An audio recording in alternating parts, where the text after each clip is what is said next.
This page is a proper blast from the past, isn't it? Right then, it's the front cover of N64 Magazine. Big bold N64 splashed across the top, can't miss that. They're really pushing Body Harvest as the main game this month. The greatest Scottish game since they invented the cabba, it says. Bit strong that, innit? Remember Body Harvest? It was supposed to be like the big action-adventure thing all about aliens and time travel. Bit ambitious for DMA design, those Grand Theft Auto lot before they were Rockstar North. It was alright. Not exactly groundbreaking though, was it? Then you've got Banjo-Kazooie on the right, the greatest game of '98. Massive review apparently. Well, it was pretty good, wasn't it? Rare really knew what they were doing back then. Proper colourful and fun. Everyone was raving about it. Massive review, they were definitely hyping that up. Poodoo. Down at the bottom there's a little mention of Zelda 64. Absolutely everything there is to know, they reckon. Bit of a claim. And you get a free double game guide with the issue, featuring Top Gear Rally and Shadows of the Empire. Top Gear Rally was alright for a racer, and Shadows of the Empire, well, it was Star Wars on the N64, wasn't it? Can't complain too much about that. And yeah, there's the price, £2.95. Blimey, magazines were pricey back then too, and an 18 rating on the corner. Probably for something inside, not the cover games themselves. Good times, good times. This page of N64 Magazine, right then, it's got a headline screaming about sheesh on a stick, what a month for games. Bit much, maybe. But it was an exciting time for the N64 back then, to be fair. There's a big picture of Banjo-Kazooie front and center, naturally, as the article bangs on about how brilliant Banjo is, calling it a must-have game of '98, and putting it up there with GoldenEye and Diddy Kong Racing. Bit strong, but yeah, Banjo was good. They're saying the review is on page 54, so they're clearly pushing it hard, this issue. Power. The editor, James Ashton, is also wittering on about going to the E3 show in Atlanta, and then a trip to Dundee, in Scotland, of all places, to see DMA design. They were the guys behind Body Harvest, Silicon Valley, and Wild Country, which became GTA eventually, if I remember rightly. He makes it sound like DMA are going to be massive. He's particularly excited about Body Harvest, reckons it's another adult title for the N64. Sounds a bit ominous, doesn't it? Down the side there's a How N64 Works bit explaining their review policy. Basically they reckon they're honest and independent, not afraid to slag games off, and get to review Japanese games early. Standard magazine spiel, really, but they're trying to sound like the straight-talking voice of reason for N64 owners. Oh, and they mention Mortal Kombat 4 is coming this month, and the reviewer thinks it's pretty good, but maybe hardcore Beat MUP fans won't be too impressed. Always someone to upset, eh? They're promising a full review of Mortal Kombat 4 soon, and to turn to page 76. So yeah, typical N64 mag stuff, hyping the big games, bit of industry gossip, and trying to sound like they're on your side. Good times. This page of N64 Magazine, it's the contents page for issue 18 from August '98, so proper retro gaming vibes here. The big story splashed across the left is Banjo-Kazooie, that rare platformer. Seems like it's just landed and they reckon it's brilliant. A 14-page review, blimey, they really went to town on that one. They are saying it's the greatest game of '98, bit strong, isn't it? Still, Banjo was a big deal, everyone was waiting for that one. Then there's a special investigation on DMA design. That's the fellas behind Grand Theft Auto, back when it was top-down and a bit different. Apparently they had 3 games in the works, and 2 were nearly done. Intriguing stuff, wonder what those were. There's also an interview with Yasuo Daikai, the bloke behind Hybrid Heaven. He's speaking exclusively to N64 Magazine apparently. Remember Hybrid Heaven? Bit of a weird one there. And then another special investigation on Legend of Zelda, Ocarina of Time. All the information ever released by Nintendo rounded up, it says. Well, that's promising, everyone was absolutely gagging for Zelda back then. But on the right side they have the N64 Arena section, which is reviews and completed games, starting on page 54. Kobe Bryant in NBA courtside is featured, saying, "It's coming home, Kobe's coming home." Right enough, I suppose, if you're a basketball fan. Yee. Then there's Import Arena, for Japanese and American games, starting on page 72. They mention JICU World Soccer '98, calling it IS 98 to you and me, the Jap version reviewed. Then Mortal Kombat 4, surprisingly good fun apparently. Blimey! Quest 64 is there too. Holy Magic Century arrives in the US, must have been the US name for it. And then just a list of other games they feature in this issue. Major League Baseball, All-Star Baseball. More baseball, but better apparently. Biofreaks, their arms come off, you know, right? And virtual chess. Chess on the N64 virtually. Bit niche that, even for then. So yeah, that's the contents page. Banjo-Kazooie and Zelda are clearly the big hitters, as you'd expect really for '98 on the N64.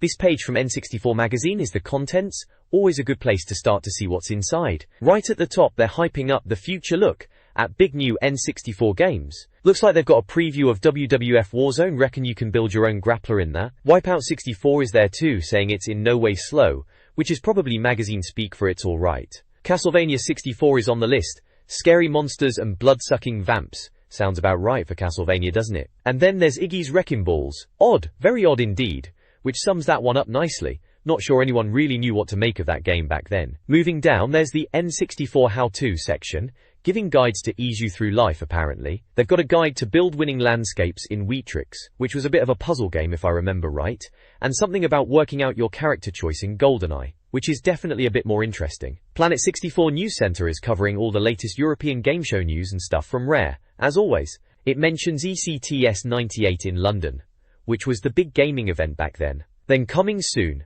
previews new games. Looks like Acclaim Shadowman is leading the way. They were really pushing that one, weren't they? In the regulars section they've got the usual stuff.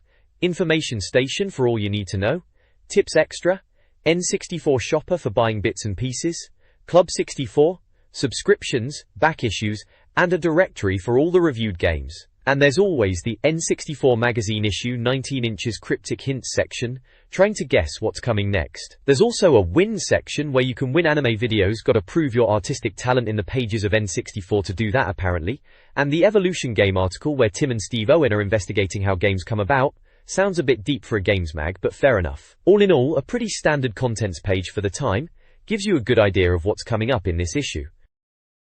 This page is all about the future look at new N64 games coming out. Feels like they're teasing what's next for the console. Top of the page we've got that weird 3D Mario head thing. A bit odd even back then. Race. The main game they're going on about is WWF Warzone. Fat men grapple with fantastic results, they've put there. Bit cheeky in it. They've got some screenshots. Looks like your typical wrestling game of the time, blocky polygons and all. Apparently you can do chops, which is always a laugh, and even use weapons to cause maximum damage. Sounds a bit rough for a family console, but whatever. It's coming out in August in the UK and the US. Acclaim are publishing it, Paggy. Then there are a few other games mentioned quickly. Wipeout 64 is getting an 8 out of 10, latest version they say, so probably just more of the same futuristic racing, likely pretty fast. Castlevania 64 is a 10 out of 10, first ever play of Konami's Biggie. Blimey, a 3D Castlevania on the N64, that was a big deal back then, wasn't it? Wonder if it was any good actually. And then Iggy's Wrecking Balls gets a 12 out of 10. Balls, chains and weirdness. It's topper. Sounds a bit strange, that one. Probably one of those games you either loved or hated. Says check out page 18 for more on upcoming games. Overall, typical games mag stuff. Hyping up what's coming next. Some of it probably lived up to it, some of it probably didn't. Memories. This page is about WWF Warzone on the N64, and it's having a bit of a future look in the magazine. Apparently this wrestling game is going to be a regular thing on late night Sky Sports, which, back in '98, was probably after all the decent telly had finished. They reckon it's like one of those WWF themes, but the most popular, with loads of Yanks and Brits tuning in. The reviewer's on about wrestlers like The Undertaker and Shawn Michaels, and seems a bit miffed that Acclaim, the game people, didn't spill the beans on wrestler news. They're also pointing out that some of the wrestlers in the game aren't even wrestling for the WWF anymore, mentioning British Bulldog and Bret Hart, and having a bit of a laugh about Bret Hart falling off a mountain in Nepal. Cheeky. The big thing they're banging on about is the Creative Player mode, calling it an inspired inclusion. Apparently you can dress up your wrestler like someone from the Village People, which sounds utterly bonkers, and exactly the kind of daft thing we'd have spent hours doing. They're wondering where else you could stick someone in a leather jacket and tiger skin tights. Good point, well made. Penny. They mention the wrestlers' moves are based on real-life ones, and you do them with the C buttons. Punching and kicking is the usual button mashing, and the Z button is for some nasty sideline moves, whatever they are. Graphically they're impressed, calling them gorgeous hires graphics, and photorealistic fat blokes, which is a very specific compliment. Sound effects are apparently good too, even catcalls from the crowd. They reckon it's better than WCW vs NWO, which was alright, and they're still playing this Frankenstein mode, which must be the Creative Player. Sounds like they're having a decent time with it, and they'll review the proper finished game next month after they've sorted out Hickboy, whoever that is. There are some screenshots dotted about, showing Goldust fighting Mankind, Steve Austin going at it with Shamrock, and a couple of pictures showing off this custom wrestler creation thing, one looking a bit like a bloke who's had one too many pies, then another, after a transformation, looking like a right colourful character. Looks like typical wrestling silliness really, but back then, we probably would have lapped it up. This page showcases a first look at Wipeout 64, Psygnosis's futuristic racer coming to the N64. We've got a bunch of screenshots showing off the anti-grav racing action, and it's looking pretty speedy, just like you'd expect from a Wipeout game. The magazine seems impressed with the autopilot feature for tricky corners, and the lack of fog, which was a common trick to hide draw distance back then, on the N64, wasn't it? They reckon the feel of the craft is good too, floaty but sharp for corners, and they're hyping it up as a real white-knuckle ride. Looks like it was slated for a November release in both the UK and the US, just in time for Christmas, and it's a 1 to 4 player game if you had enough mates with controllers. Seems like they're pretty keen on it, reckon it's gonna be a fast one, funnily enough. This page from N64 Magazine, back in August '98 it seems, is all about Wipeout 64. Right then, the big news was, Psygnosis were bringing Wipeout to the N64. They reckon it was worth waiting for, comparing it to the PlayStation versions which were already top-tier entertainment. They played an early version at E3, and were proper excited, calling it a 64-bit refurbishment of their famous game.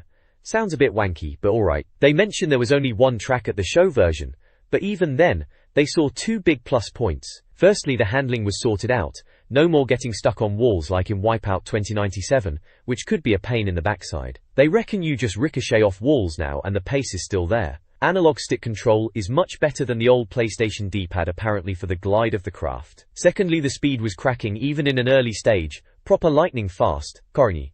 Then a few weeks later, they got a 50% complete version and were proper chuffed. They say the game is coming along at Wipeout pace and looking astonishing. The 6 tracks and a secret one look wondrous and detailed without any fuzz. Apparently the corners are cunningly disguised pop-ups, and the weapons make Extreme G's weapons look puny. The Quake Disruptor makes the track curl up and shake, which sounds pretty neat. There are a load of screenshots showing the game in action. You can see the futuristic tracks and the anti-grav racers. The HUD, with speed, lap times, and weapon info, looks pretty standard Wipeout stuff. They are banging on about 4-player mode being just as fast as single-player, and a new Extreme G 2 Feet Ice World track. They also mention picking up missiles. Apparently all the FISAR, AG Systems, Oricom, and Quirex teams will be in it, and you can choose your weapons, like missiles, Thunderbomb, EPAK, Turbo Boost and Electropack. They are chuffed that Psygnosis are trying to get the PlayStation soundtracks in there too, Chemical Brothers and all that. They are promising an exclusive playtest in a couple of months, saying they'll be the first and only magazine to play the full game. A bit full of themselves, aren't they? Still, Wipeout on the N64 could be decent. This page is a look at Castlevania 64. Right back when it was still called just Caslev, they were calling it Fright Night, which is a bit cheesy, isn't it? It's a first playtest apparently, and Konami's fabulous 3D horror game. Bit strong lads, it's early days yet. There are some screenshots. You can see this Belmont fella, tremendous looking they reckon, with impossibly sharp clothing and rubbish hair. Huh. Then there's Carrie Eastfield, a 12-year-old psychic violinist apparently. Sounds a bit odd for Castlevania, doesn't it? There's also a shot of Dracula with big hands, sharp teeth, white eyes and no reflection. Classic vampire stuff. In it? Jar in it. They're banging on about how the day and night system is brilliant, and Belmont's whip is working, which I suppose is good news if you're making a Castlevania game. They even mention a bit with Death himself, saying it's fantastic. It's all very early stuff though, just environments they say, and crashing more often than Ricardo Rosset. Who was that again, some F1 driver? Ah well, doesn't matter. They are comparing it to Resident Evil, saying while Resi is scary with all its zombies bursting through ceilings, Castlevania has got AAAAA, RRRG, H-style surprises. Right then. And they're moaning a bit about Capcom not announcing Resident Evil 64, and instead getting Disney bleeding Tetris, whatever that means. They reckon Castlevania 64 might be equally as good and hopefully equally as scary. We'll see about that, won't we? Japan release is winter 98, and UK is first quarter 99. So, ages away at this point then. Early days, very early days for this one. This page looks like a preview of Castlevania 64 from back in the day. Must have been around August 1998 looking at the bottom. Right then, what do we have here? Rue. It's titled Ania 64 inches, a bit of a weird title, not sure what that's about. Anyway, it's all about the new Castlevania game, coming to the N64. They're calling it a future look feature, so proper exciting stuff at the time. The article is describing what they saw of the game. talking about the transition to 3D and how it's looking. They mention lush textures and interesting level design, even comparing it to Mad Max in some desert area, which sounds a bit odd for Castlevania, doesn't it? But they say it's got sandstorms and industrial bits too. Kotori. They saw inside Dracula's castle and outside, mentioning its gothic, stone walls, staircases, the usual castle stuff. Apparently there are areas with cog rooms and pistons, a bit mechanical for Dracula's place maybe. They mention walkways where you can look down into the main hall, and a mechanical steam room. Lovely. There's a bit about a cutscene with Dracula himself, his cloak billowing in the breeze. Sounds dramatic. They also mention another cutscene where lizard things crawl out of a pond and surround Belmont. They thought that was brilliant. Weird lizards in Castlevania though, not sure about that. They list a few characters you can play as later on: Schneider Belmont, a vampire specialist, then a wolfman called Cornell Reinhardt, and Cola, who's carrying a chainsaw slow coach. Chainsaw in Castlevania? Right then. Oh, and Carrie Eastfield, playing her flute. A diverse bunch for sure. Warrington Matera. The article mentions a zombie suddenly appearing behind Belmont, and some other bits and pieces about walking up to the castle and darkness beckoning. They even mention Mr. Death, and his breath smelling of garlic. Bit random, but alright. Says he's just skin and bone, is he? Intriguing. They're clearly quite impressed, saying it's showing definite signs of promise, and the detail on the main characters is brilliant. They reckon most of Castlevania 64 is set inside and outside Dracula's castle, but there might be other areas too. They're saying to be continued, and we'll hunt it down again in a couple of months. Right, well we'll see about that, won't we? Always good to see a new Castlevania, even if it's gone a bit 3D mad. This page is a look at Iggy's Wrecking Balls, right? Proper bonkers title that one, eh? It's got the first ever place slapped on it, so it must be pretty early days for this game. Looking at the screenshots, it's all colourful and a bit weird. Looks like you're controlling these. Warrington Norsa has ball things. Warrington Norsa has Warrington Norsa. Rolling around tracks in the sky. There's mention of 8 characters to choose from, including this Iggy fella who's a rat-faced glee, whatever that means. They even call him a weirdo. Charming. One of the captions talks about a polite enough warning if you're lagging behind, which sounds typically British, doesn't it? Another mentions getting a load of this one, about the courses being varied, which, alright, fair enough. And then there's Iggy hitting a world of hurt when he falls, which, yeah, fair play. Falling off things in games is never fun, is it? The worlds are based, apparently, and they are very varied and commendable. There's a player select screen showing 4 characters, Iggy, Chatter, OT and Amanda, all these slightly disturbing looking spherical creatures. Says join in, above each player slot, so it's clearly multiplayer focused, up to 4 players it says in the corner. Good for a laugh with your mates, I suppose. Release date is August for both the US and UK, so it must have been just around the corner when this magazine came out. Developed by Acclaim, who did some alright stuff back then, and some proper stinkers too, let's be honest. Ball-filled weird 'em up, they're really pushing that ball thing, aren't they? Alright, let's see how this one actually plays then, eh? This page is taking a look at Iggy's Wrecking Balls, which sounds a bit daft, doesn't it? Seems like they were scratching their heads for ideas at Nintendo then. They're calling it a future look, so it must be coming up soon on the N64. From the screenshots, it looks like you're racing balls around these crazy 3D tracks, a bit like a souped UP version of those marble runs you had as a kid, but on the telly. They're saying it's in the Buster Move mold, which is an odd comparison really. Maybe they just mean it's a bit different. Apparently you can grapple onto other players and mess with them, which sounds like typical multiplayer shenanigans. They reckon it's properly tricky, and even without messing with difficulty settings, you'll get your backside handed to you pretty quickly. Simple idea though, you're a ball, you race. There's talk of power-ups like freeze bombs and mine bombs, classic stuff. And the tracks have got all sorts of daft things on them, like giant fans and conveyor belts. Apparently there's 8 characters to pick from, including Iggy, who they describe as some "you lucky Californian dude," whatever that means. Loads of tracks too, over 100 of them set in different places, from Sweetyland to Soft Sun Bay, which sound a bit cheesy to be honest. Game modes wise, there's your standard race, battle modes, time trials and all that. You can even make your own championships if you're that way inclined. Warrison, they're calling it a new breed of puzzling puzzler, and reckon it's graphically better and all that, and hard to put down. Sounds like they're trying to talk it up a bit, but it could be a laugh I suppose. Looks like they'll have a proper review next issue to give us the full lowdown on Wrecking Balls.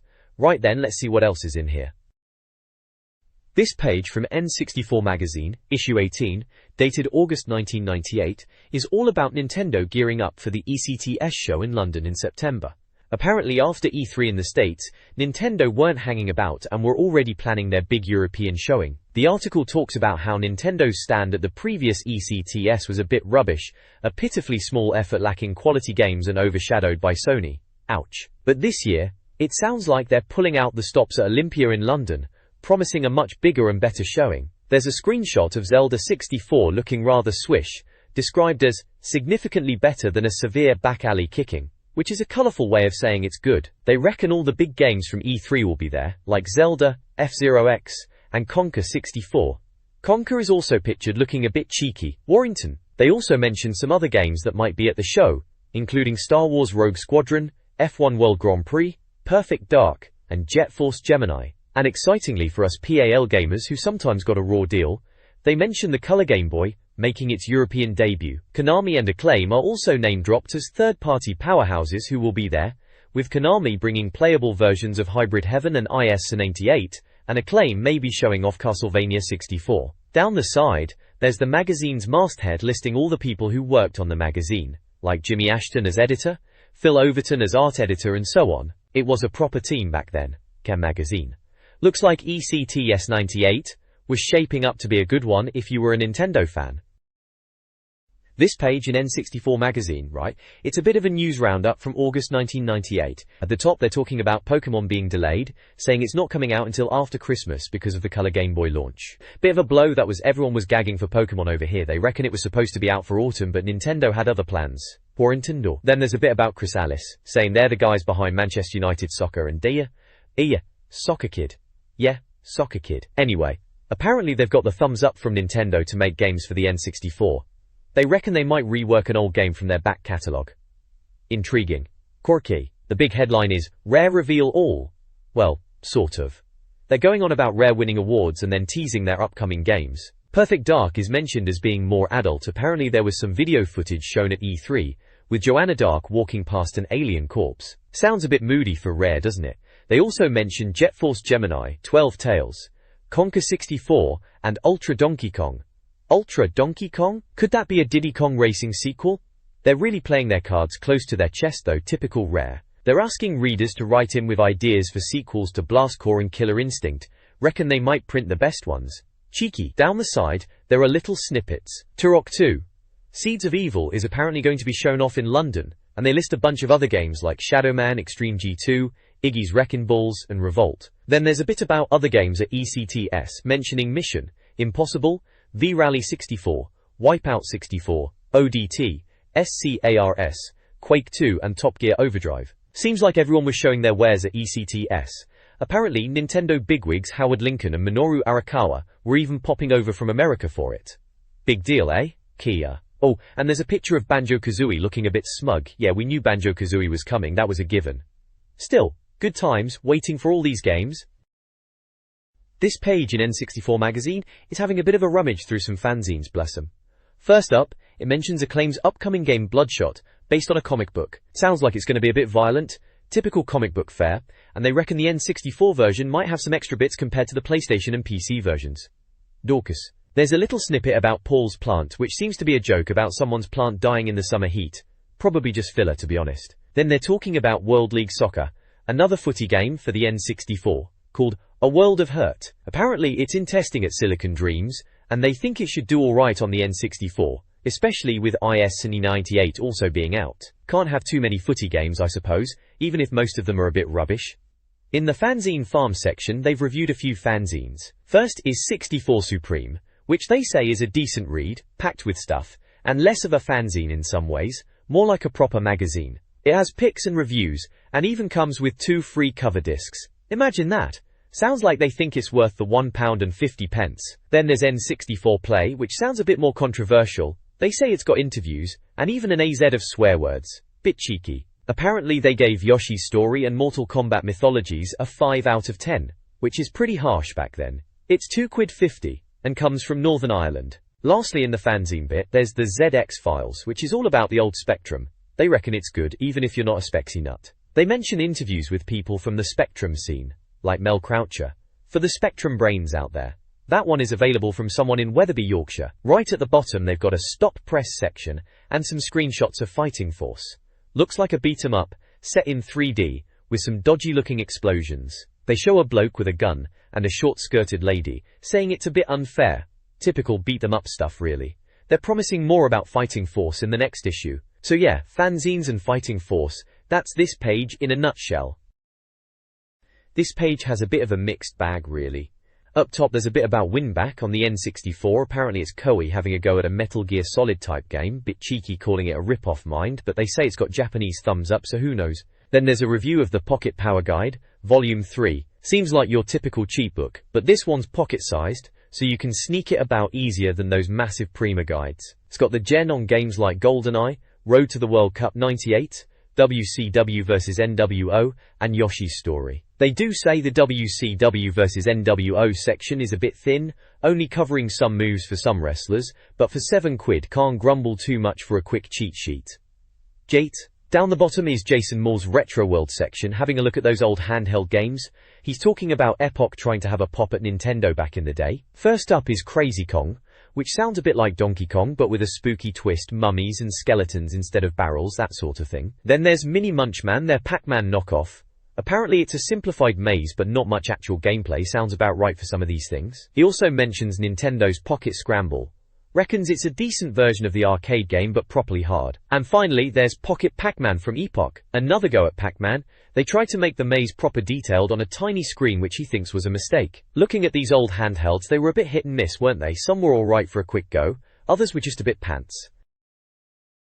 This page in N64 Magazine is all about action games coming to the console. Proper blasty shooty types of games, you know? Right at the top they've gone with a big shouty action title, can't miss that can you? Warring Soul. So the main game they're banging on about is Shadow Man. Bit of a dark horse, this one they reckon. Dark is right, I remember it being touted as the blackest game on the N64, full of serial killers and zombies and all sorts. Bit edgy for Nintendo back then. They seem quite hyped for it, saying it's promising, and reckon it'll be a hit in the winter. Apparently some bloke called Guy Miller gave them a tour of the game at E3, and they were impressed with all the little details like flies buzzing around and bats flying out of doors, London Underground levels, all that jazz. Sounds like they were trying to pack a lot in. They mentioned bits about levels being brilliant, especially a subway bit, based on a disused station in North London, which is a nice touch. And then there's New York ruins and a swamp with a voodoo priestess. Bit of a mixed bag of locations then. Gameplay-wise, it sounds like you pick up items, Norse and weapons, a bit RPG-like, and you gotta think about what weapons to use for what, rather than just running and gunning all the time. Down the side there's a list. This month including, and it's a bunch of other games they are previewing or mentioning in the issue. There's Shadow Man again, obviously, then Survivor Day 1, Spy vs Spy, 12 Tales, Conquer 64, SCARS, NASCAR 99, Madden NFL 99, Hype the Time Quest, F-Zero X, Glover, Duke Nukem, Time to Kill, and Road Trip. Bit of everything there. Racing, sports, platformers, shooters, and a bit of cartoon squirrel action with Conquer.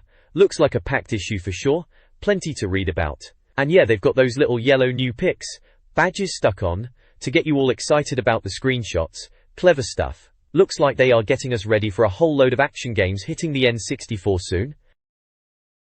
This page features a preview of a game called Survivor Day 1 for the N64, from Konami. It's splashed right across the page under a big, almost shouty men. Apparently this was shown at E3, but got a bit lost in the shuffle amongst the videos for Hybrid Heaven and Castlevania at the time. The reviewer didn't seem too blown away by what they saw, even saying it was only about 20% complete and distinctly uninspiring. It sounds like you're wandering around an alien spaceship as a bloke called Adam, and everything's a bit samey and brown, which doesn't sound great, does it? The enemies are described as rickety old aliens who die like Mr. Blobby on Noel's house party, which is a bit of a cheeky comparison. Weapons are colourful, but apparently not very exciting, and there's mention of Adam having a nasty case of piles, which is a bit odd. The only good thing seems to be the story, but even that's not really selling it. Looking at the screenshots, there's one of a chap with sunglasses, and some bits about headless corpses and asylum riot in the captions, so it's clearly going for a bit of a mature vibe. Another caption mentions a character called Mike Leroy who's described as moody and broad-shouldered, and can hold 2 guns at once, even a shotgun. There's explosions too, apparently, but not enough variety. Overall the impression is that it's very early days, and a bit rough around the edges. They're hoping things improve before the planned November release, but it doesn't sound like they were holding their breath back then. It's Konami's first non-sports game for America, so you'd hope they'd pull their finger out and make it something special before it hits the shelves. This page then is a look at Mission Impossible on the N64. It's a spy versus spy kind of article, comparing it to the likes of GoldenEye and even Metal Gear Solid on the PlayStation. Apparently the thinking behind this Infogrames game is quite something, and they reckon it's a good idea to move away from just straight-up shooters to something a bit more sneaky and espionage-y, especially off the back of GoldenEye's success.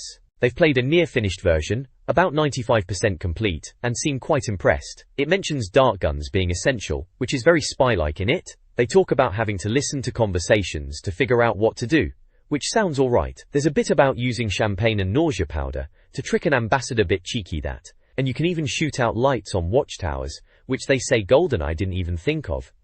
Not sure about that, seemed like GoldenEye had it all covered at the time. However, it's not all perfect. They mention the camera being a bit jumpy, and the objectives being a bit confusing, like thinking you're done on level 2 and then being told you failed a 4th objective you never knew about. Sounds a bit annoying. They use the example of the embassy mission, where you meet Dieter, disguised as a barman, who gives you nausea powder in front of everyone and then tells you, "You've broken my cover." Which does sound a bit daft, even for a game. They reckon there's still time to sort out these problems before the full review copy comes in next month. Overall, they seem hopeful that it'll be a good stealthy spy game once they iron out the kinks. There are a few screenshots showing the game, one with Ethan Hunt getting his mission briefing on a laptop, which then explodes apparently. Another shows him in disguise as a guard, and there are a couple of bits of in-game dialogue shown in speech bubbles. Looks alright, I suppose. We'll have to wait and see when it's properly out in September.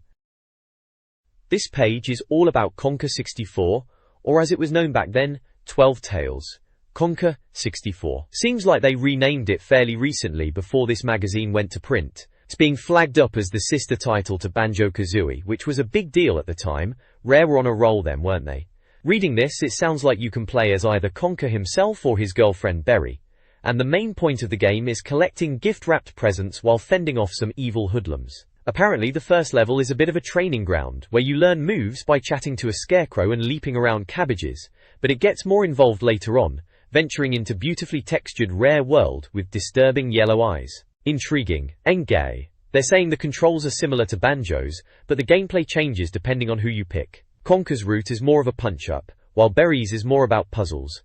Levels are the same for both, just with different bits and bobs in them depending on your character. They're going on about replayability, suggesting it'll keep you going for a while. Beyond the single player, there's mention of 7 different vehicles, and multiplayer modes: a 4-player deathmatch and a 2-player cooperative mode. The co-op sounds interesting, a bit like Gauntlet or Chaos Engine, where 2 of you are on screen at once. Player 1 is Conker or Berry, and Player 2 is an owl who can carry Player 1 about.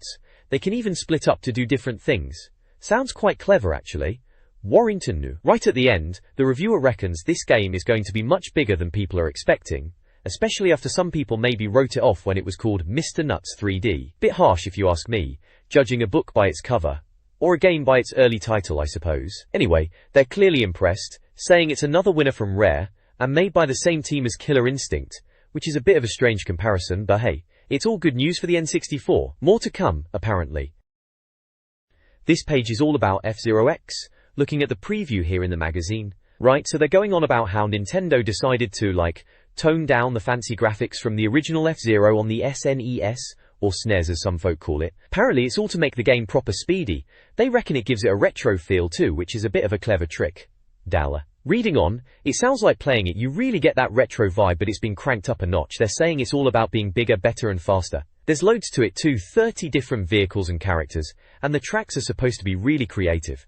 One of them is just a tube with no barriers. Mental. They even boast about hitting 2,000 kilometers per hour, which sounds bonkers even for a futuristic racer. The reviewer seems well impressed, saying it's definitely worth it. They mention the different cups you can race in: Jack, Queen, King, and then a secret one called X Cup. Each one gets harder, naturally, and each cup has 8 tracks apparently, some of them even using the same names as tracks from the original F-Zero, like Mute City. The vehicles are meant to be similar to the old game but with a bit of a comic book style makeover, like something out of Marvel Comics.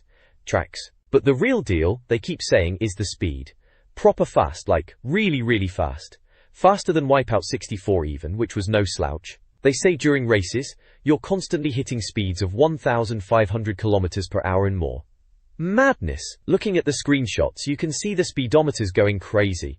There are crashes and explosions, and bits about damage, so it's not all just about flat-out racing. There's a bit of a kerfuffle about the release date though. Seems like they thought it was coming out in August, then the Japanese release is July 14th, but for us here in Blighty it's still TBA- to be announced. They even found an American release date listed as October, which is a right mess. They're wondering if Cruisin' World is going to take its place if it gets delayed. They finish off by hoping it still comes out on July 14th, fingers crossed and all that. Typical magazine preview excitement, eh? This page in N64 Magazine, yeah, this is taking me back. Right then, we've got a look at SCARS, or Supercomputer Animal Racing Simulation if you want to be proper about it. Sounds a bit like someone just threw a load of words together, doesn't it? Apparently it's supposed to be a futuristic racer, not like your traditional fare, with weapons and all sorts. They say it's being made by Vivid Image, over in the UK no less, and it was looking alright at E3. They're comparing it to Wipeout 64, which is, fair enough, weapons and that, 9 vehicles they're promising, and they're all animals, like a rhino roadster, tiger shark, lion tank. Tetant. Bit bonkers really. Tracks sound a bit mad too, not your average Silverstone, and they even change from day to night. Only downside they mention, is just 2 players. Bit tight isn't it for a laugh with your mates, especially when Wipeout 64 had more. Still, sounds like it might be a decent little racer. Then underneath that we've got NASCAR 99. Electronic Arts are doing this one. They're saying it's a bit tricky getting people excited about NASCAR over here, especially if you're used to stuff like Namco's games and V-Rally. Oval tracks, they're not everyone's cup of tea, are they? Always going round in circles. But they reckon the engine is good, fast speeds and all that. This 99 version has got new commentators, Bob Jenkins and Benny Parsons apparently, and pit crew chat. So, sounds like they're trying to spice it up a bit, even if it is just more oval racing. We'll see if it's any good when it comes out, eh? This page has a look at a couple of upcoming games for the N64. First up, it's Madden NFL 99. Seems EAN's are back for another go at American football, after Acclaim had a bit of a run of it. They're boasting about realism and better player AI, which you'd hope for, wouldn't you?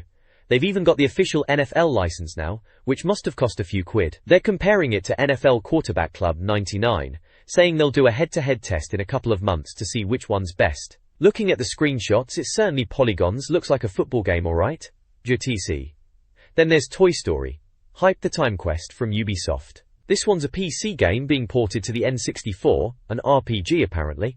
It's got magic and sorcery and all that, but with Playmobil toys thrown in for good measure. Hype is the main character, he's a Playmobil who got turned into stone. They're saying it's going to be a tricky RPG with puzzles and loads of characters to talk to, and locations based on Playmobil sets. One screenshot shows a Playmobil figure on a table you can stab with your sword apparently, which is a bit odd. And another is a forest scene. Sounds a bit childish with the Playmobil stuff, but could be alright, you never know.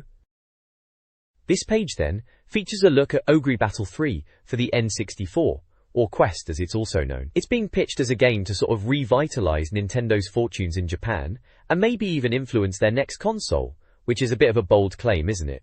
Apparently this is the 6th game in the Ogre Battle series, continuing on from the SNES Classic and Tactics Ogre. They're saying it's got multiple storylines and endings to keep you playing, which was always a good thing back then, wasn't it? It mentions the combat is a bit of a mix from older games in the series, and they're pondering if tarot cards from the first game or zodiac signs from Tactics Ogre will feature. They reckon the tactical side of things is beefed up, with over 100 characters to collect from classes like Fighter, Knight, Dragon Tamer, Volton and Wyvern. Sounds like a right old menagerie. To help you get around, there's a real-time map with 3D bits and bobs, and you can move the camera yourself, which was getting pretty standard by then. They've also got icons for issuing commands, which should make things a bit quicker in battle. Era. There's a few screenshots dotted about showing bits of gameplay and character portraits.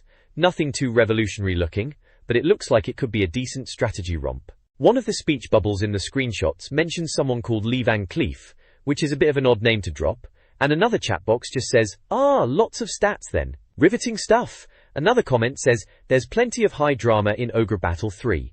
A real-time map, but looking not unlike that in the first Ogre Battle. Which isn't exactly setting the world alight with excitement, is it? Still, strategy games were always good for a bit of a brain workout, even if they were a bit niche at the time. This page in N64 Magazine features a look at Earthbound 64, or Mother 3 as it's also known. Seems like they were a bit worried about the 64DD flopping, and it looks like Mother 3 was moved to a regular cartridge instead, which probably made sense at the time. It was going to be a massive 256 megabit cart, same size as Zelda, which was pretty hefty back then. They reckon it'll change the game quite a bit, losing the DD's fancy features, but hey, at least it'll actually come out. Nos, there's a mention of party management being important, which is fair enough for an RPG. They're saying it's going to be more traditional but still unique. Apparently the story spans 10 years, which sounds epic, doesn't it? And it's coming out in autumn, so not too long to wait, although you know how these things go, delays are always on the cards. Then there's the Ask Fusoya bit, always a good read. Some bloke from Holland called Mike wants to ask a load of questions. First up, Zelda music in Ocarina of Time, which of course we know now it does have. Someone else is asking about Holy Magic Century, or Quest 64 as it was known over here, wondering when it's out and why it's not on some release list. Fusoya's a bit sarcastic about it, saying it's out in the US and whether it's complete is another thing, reckons the American publishers might have rushed it out. Then there's a question about Mother 3, and Hybrid Heaven, and Dragonstorm, which apparently was announced as an RPG by a UK developer but not much else has been heard about it. Fusoya reckons all RPGs are worth a look, until they turn out rubbish, which is always a risk, isn't it? Next, someone's asking about Story of Thor and Secret of Mana on the N64. Fusoya is saying the creator of Story of Thor, Yuzo Koshiro, is independent and Sega stuff didn't sell amazingly well on the SNES, so maybe not. And for Secret of Mana he thinks multiplayer RPGs are cool, especially with split screen. Which is a good point actually. Dase. Shining Force 64 gets a mention, or something similar. Fusoya says Shining Force is Sega territory, and maybe Ogre Battle 3 is the closest thing on the N64 for now, which is probably true. And finally, someone's asking about Zelda before 1999, and Fusoya says the UK distributor is saying December for Zelda, shortly after the US. Sounds about right for Christmas sales, doesn't it? Yo. Overall a decent page, covers the RPG bases, and Fusoya's on form with his usual wry comments. Makes you think about all those RPGs that were promised back then. Some turned out great, some, well, not so much. Good times though, waiting for all these games. This page shows a couple of upcoming games for the N64. First up is Glove Machine, which is actually called Glover. Blimey, a game about a glove. Apparently this glove walks and needs a ball. It's something to do with a magic crystal and a wizard blowing up a castle, typical nonsense really. They reckon you can transform the ball, and there are 6 themed worlds, like Atlantis and Pirate. Sounds a bit bonkers, but they say it's not linear like Mario, so you can wander about. Right then. Buck. Then there's Tripping Over, or Rogue Trip as it's properly called. This one is from the Twisted Metal lot, so you know what you're getting: car combat. It's set in some future disaster zone with poverty and pollution. Charming. You pick a car, get power-ups and go around blowing stuff up, skyscrapers and all that. They even mention you can run over tourists, bit like Grand Theft Auto, cheeky. Explosions at the airport, flights delayed, the usual. Sounds like a bit of alright carnage, if you're into that sort of thing. This page in N64 Magazine from August 98 is having a look at some upcoming games. The main feature is Need to Duke, previewing Duke Nukem Time to Kill for the N64. Apparently, this Duke game is going to be in third person, a bit like that Tomb Raider lark, and they're even calling it Duke Raider in France. Cheeky sods. They reckon it's going to have all the usual Duke stuff, one-liners, action and whatnot. It looks like Duke will be fighting pigs dressed as Roman soldiers, medieval knights, and even cowboy pigs in the Wild West. Blimey. There's also a Jack the Ripper level set in London, which sounds a bit dodgy. Eurocom are developing this one, and apparently the PlayStation version shown at E3 needed a lot of work, so fingers crossed for the N64. In the Near to the Ground section, they're chatting about Infogrames signing up some Brazilian footballer called Ronaldo for their UEFA Soccer 98 game. Ron from Infogrames apparently said something about interactive products for kids. Righto. Infogrames, who made PC flight sims like EF2000 and F22 ADF, are also bringing their stuff to the N64. Could be conversions, could be originals, not sure. Good news for those who were a bit miffed with Aero Fighters Assault. Then there's talk about THQ grabbing the WWF license from under WCW's nose. They've signed up for 10 years, and their first WWF game, being made by Asmik, should be out later in '98. Psygnosis have confirmed Wipeout 64 and ODT are just the start of their N64 plans. Destruction Derby and F1 are mentioned as possible future games. Apparently Sony and Psygnosis are having a bit of a Barney, which might mean more games for Nintendo. Every cloud, eh? Mo. And lastly, Rare apparently cleaned up at E3, with GoldenEye bagging 4 awards and Diddy Kong Racing winning Best Racing Game. They reckon Diddy Kong Racing is better than Gran Turismo. Bit of a bold claim there. Metal Gear Solid producer Hideo Kojima suggested Metal Gear Solid might come to the N64, saying it'd be easier to do the enemy AI on the N64. Never say never, I suppose. This page is all about football games, or soccer as those Yanks call it. Seems football is really taking off in Japan, what with their national team doing well in the World Cup qualifiers. Apparently team manager Takeshi Okuda is a bit of a legend, getting the team to bond over a Sega World Cup 98 game, a bit of team building on the consoles, eh? Then there's an article about GQ World Soccer 98 smashing sales records over in Japan. Apparently, it's the first N64 game since Mario Kart to break into the top 10 charts, selling a crazy 50,000 copies in 3 days. It's described as the greatest football game in the world, which is a bold claim, isn't it? They reckon it's better than the Ronaldinho game, and sexier than some unknown Colombian striker. Right then, looks like good old GQ World Soccer 98 is a bit of a hit, and EA are at it again with their marketing machine. Can't escape them, can you? Max Everingham is on the page too, looking thoughtful as usual. And it's all part of a Made in Japan feature, tying in with the football theme because of the World Cup, I suppose. Issue 18. Page 32, if you're keeping score. This page, right then, it's a bit of a mixed bag, this one, isn't it? Kicks off with a lad engrossed in Mario, classic N64 stuff, saying he'd rather play Mario than watch footy, which, fair enough. Apparently Japan is loving baseball, like, proper obsessed, even for kids' dream jobs. Yeah. There's some chat about Nintendo bigwig Hongo-san trying to calm the rumors about a new console, saying they're sticking with the N64 for now, and focusing on making decent games, not just churning them out. Miyamoto's chipped in as well, saying they're going for quality over quantity, which is always a good shout, isn't it? Then there's a bit about the 64DD add-on, and it sounds like nobody's really that bothered about it. Apparently hardly anyone was excited for it in a survey, mostly because of the games lined up, or lack of decent ones maybe. They mentioned Mother 3, which was always a bit of a mythical beast, wasn't it? Thick. Blimey, even Japanese airlines are getting in on the act, sticking Pokemon all over their planes. Mental. Wreck us all. Then there's a list of top-selling N64 games in Japan. Let's see, there's GQ World Pro Baseball 5, loads of Mario games like Yoshi's Story, Super Mario 64, Mario Kart 64, Bomberman Hero, FIFA Road to the World Cup, Famista 64, Diddy Kong Racing, Ganbare Goemon, and some Tamagotchi game called out on the 64. Loads of familiar titles there, a good mix of genres, really shows you what was popular back then. Yippee! And it seems the price of the N64 is dropping in Akihabara, Tokyo. You could snag a console for a steal, plus they were chucking in a see-through controller, and a game guide. Talk about value for money. They reckon Nintendo are getting a bit twitchy about Sega's Dreamcast coming out soon, and its fancy 128-bit tech. Good times. Lastly, there's a little Japanese lesson on football phrases, like, soccer game.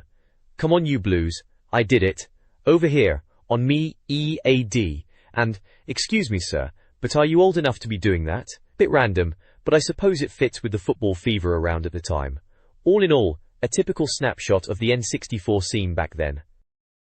This page is titled, Special Investigation. Bit dramatic, innit? It's all about DMA Design up in Dundee. Remember them? Lemmings and all that on the Amiga and SNES. Says they went to sunny Dundee. Huh. As if Dundee is ever sunny. They're calling them innovative game producers, which is fair enough. They were doing some interesting things back then. Looks like they're previewing some games, probably what DMA are working on for the N64. I can see Body Harvest, Silicon Valley, and Wild Metal Country mentioned below the big special investigation title. Body Harvest was the one everyone was talking about, the big action-adventure thing, time traveling and aliens and all that. Silicon Valley I vaguely remember, something a bit weird and quirky, and Wild Metal Country, maybe some kind of vehicular combat thing? Hard to keep track of them all back then. The image has these two characters. A woman with bright pink hair holding some futuristic looking gun, and a bloke in chunky yellow armor behind her. Very 90s, very polygonal, but that was the style back then, wasn't it? It's all a bit mysterious and intriguing. Typical magazine preview stuff really, building up the excitement for these new games. This page in N64 Magazine is taking a look at Body Harvest. Remember that one? It was kicking around for ages. DMA Design, you know, the Lemmings lot, were doing it, and it was supposed to be out in summer '97, but it sounds like it went through a few changes. Apparently Nintendo in Japan got involved, and it turned into a sort of RPG for a bit, but now it's back to being more of an arcade shooter. They say it's coming out this autumn, published by Gremlin. What? Axay.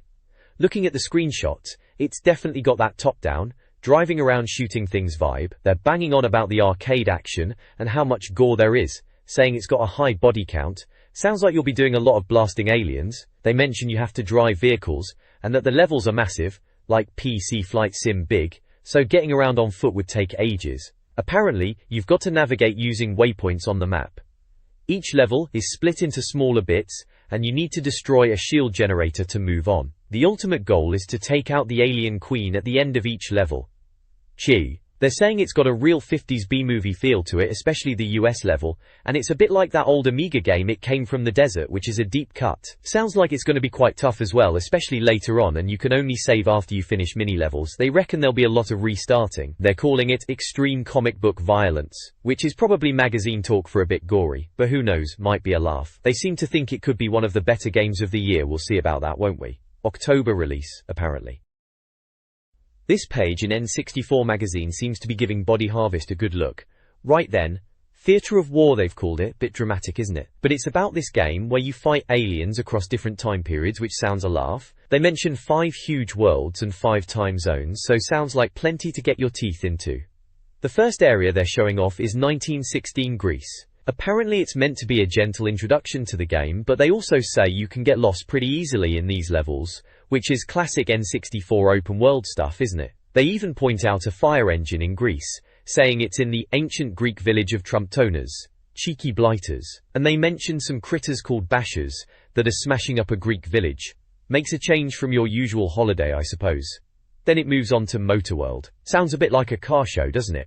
They're banging on about all the vehicles in Body Harvest, apparently something like 130 of them knocking about. They're saying vehicles are key to solving puzzles and are different for each time zone, so Greece gets your vintage motors and World War I tanks, while Siberia is packed with more modern military stuff. They've got screenshots of helicopters, tanks, even something called aquatic transport, which looks like a submarine sort of thing, and gun turrets that spin around, naturally. They reckon the motorbike on the Greece level, the Jeep in Java, the American hot rod, and this underwater tank in Siberia are their favourites. Sounds like a right mix of vehicles to be getting on with. All in all, it seems like Body Harvest is shaping up to be a pretty big game, with loads of vehicles to mess about with, which back then was always a good selling point, wasn't it? This page is diving into Body Harvest. Looks like a special investigation bit they're running.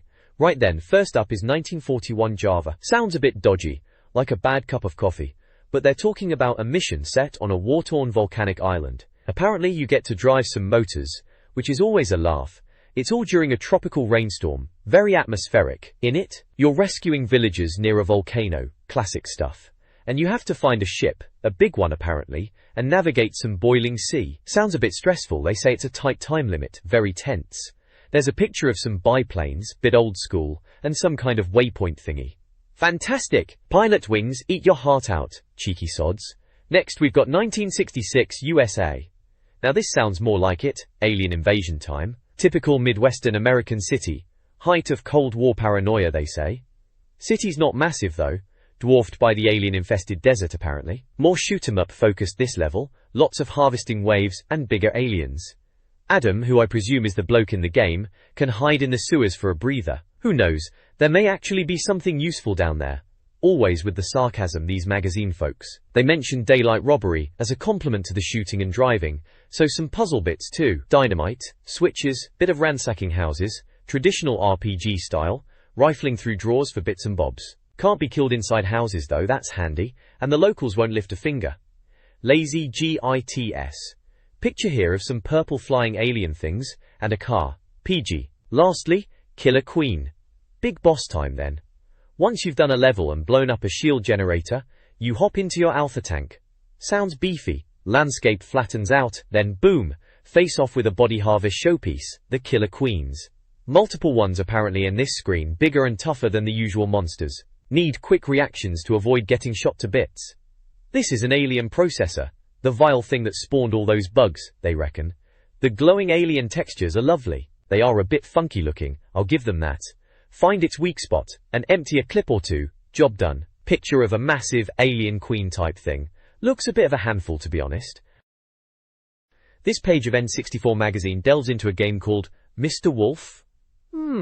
Seems a bit of an odd title, doesn't it? Anyway, it looks like a top-down shooter.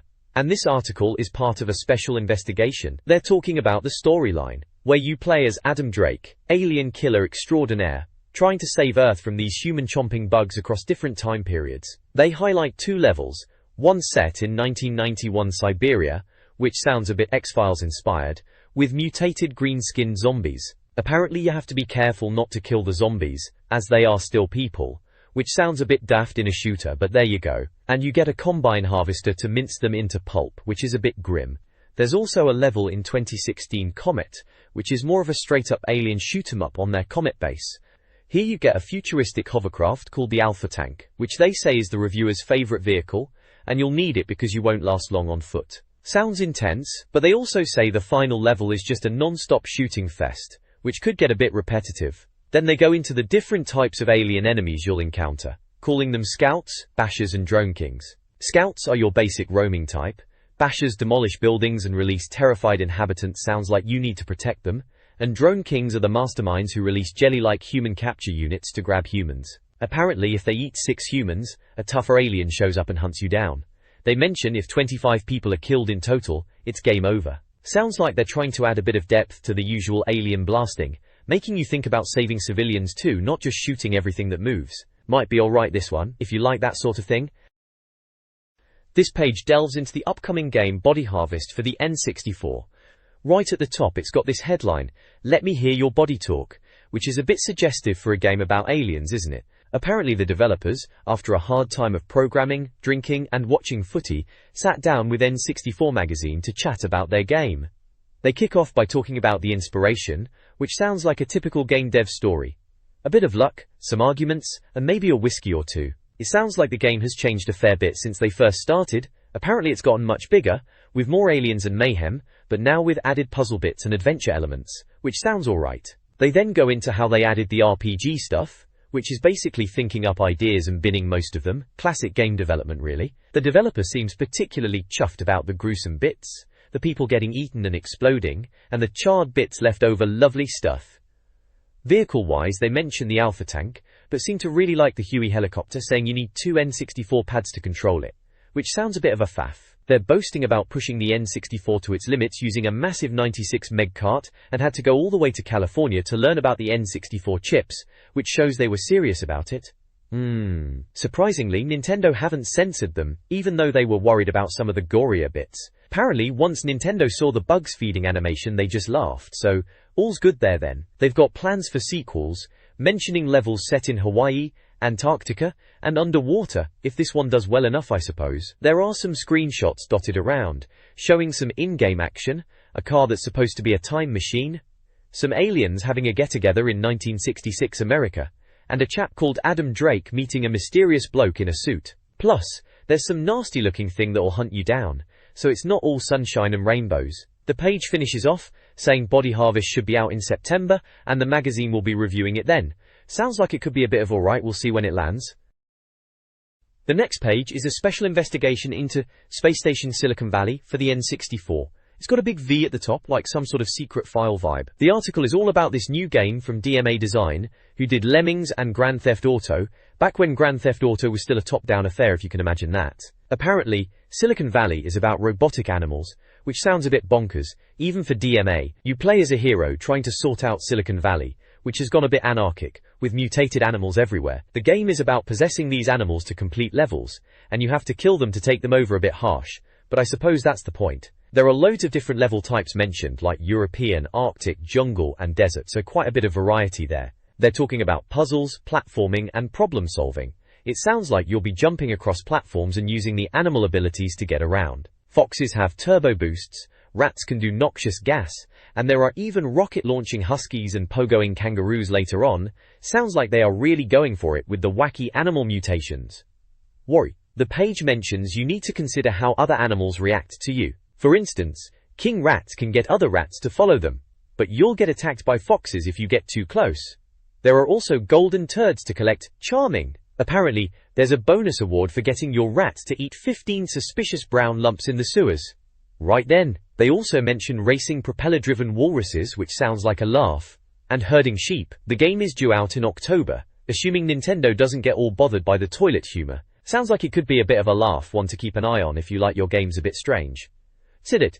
There are some screenshots too. One shows a snowy level with a penguin, and what looks like the player character as a rat on top of some blocks. Another has a desert level, with a camel and a rat again, and a caption saying the desert rat should stay away from the spitting camel. The last screenshot shows what looks like a wheelie dog, and a stats screen, talking about heavy-armed wheelie dog, and showing stats for things like environment, mass, armor, and speed boost. Very detailed for the time. The next page then is about Space Station Silicon Valley. Looks like a bit of a quirky one this. It's an N64 special investigation no less, so someone at the mag is quite keen.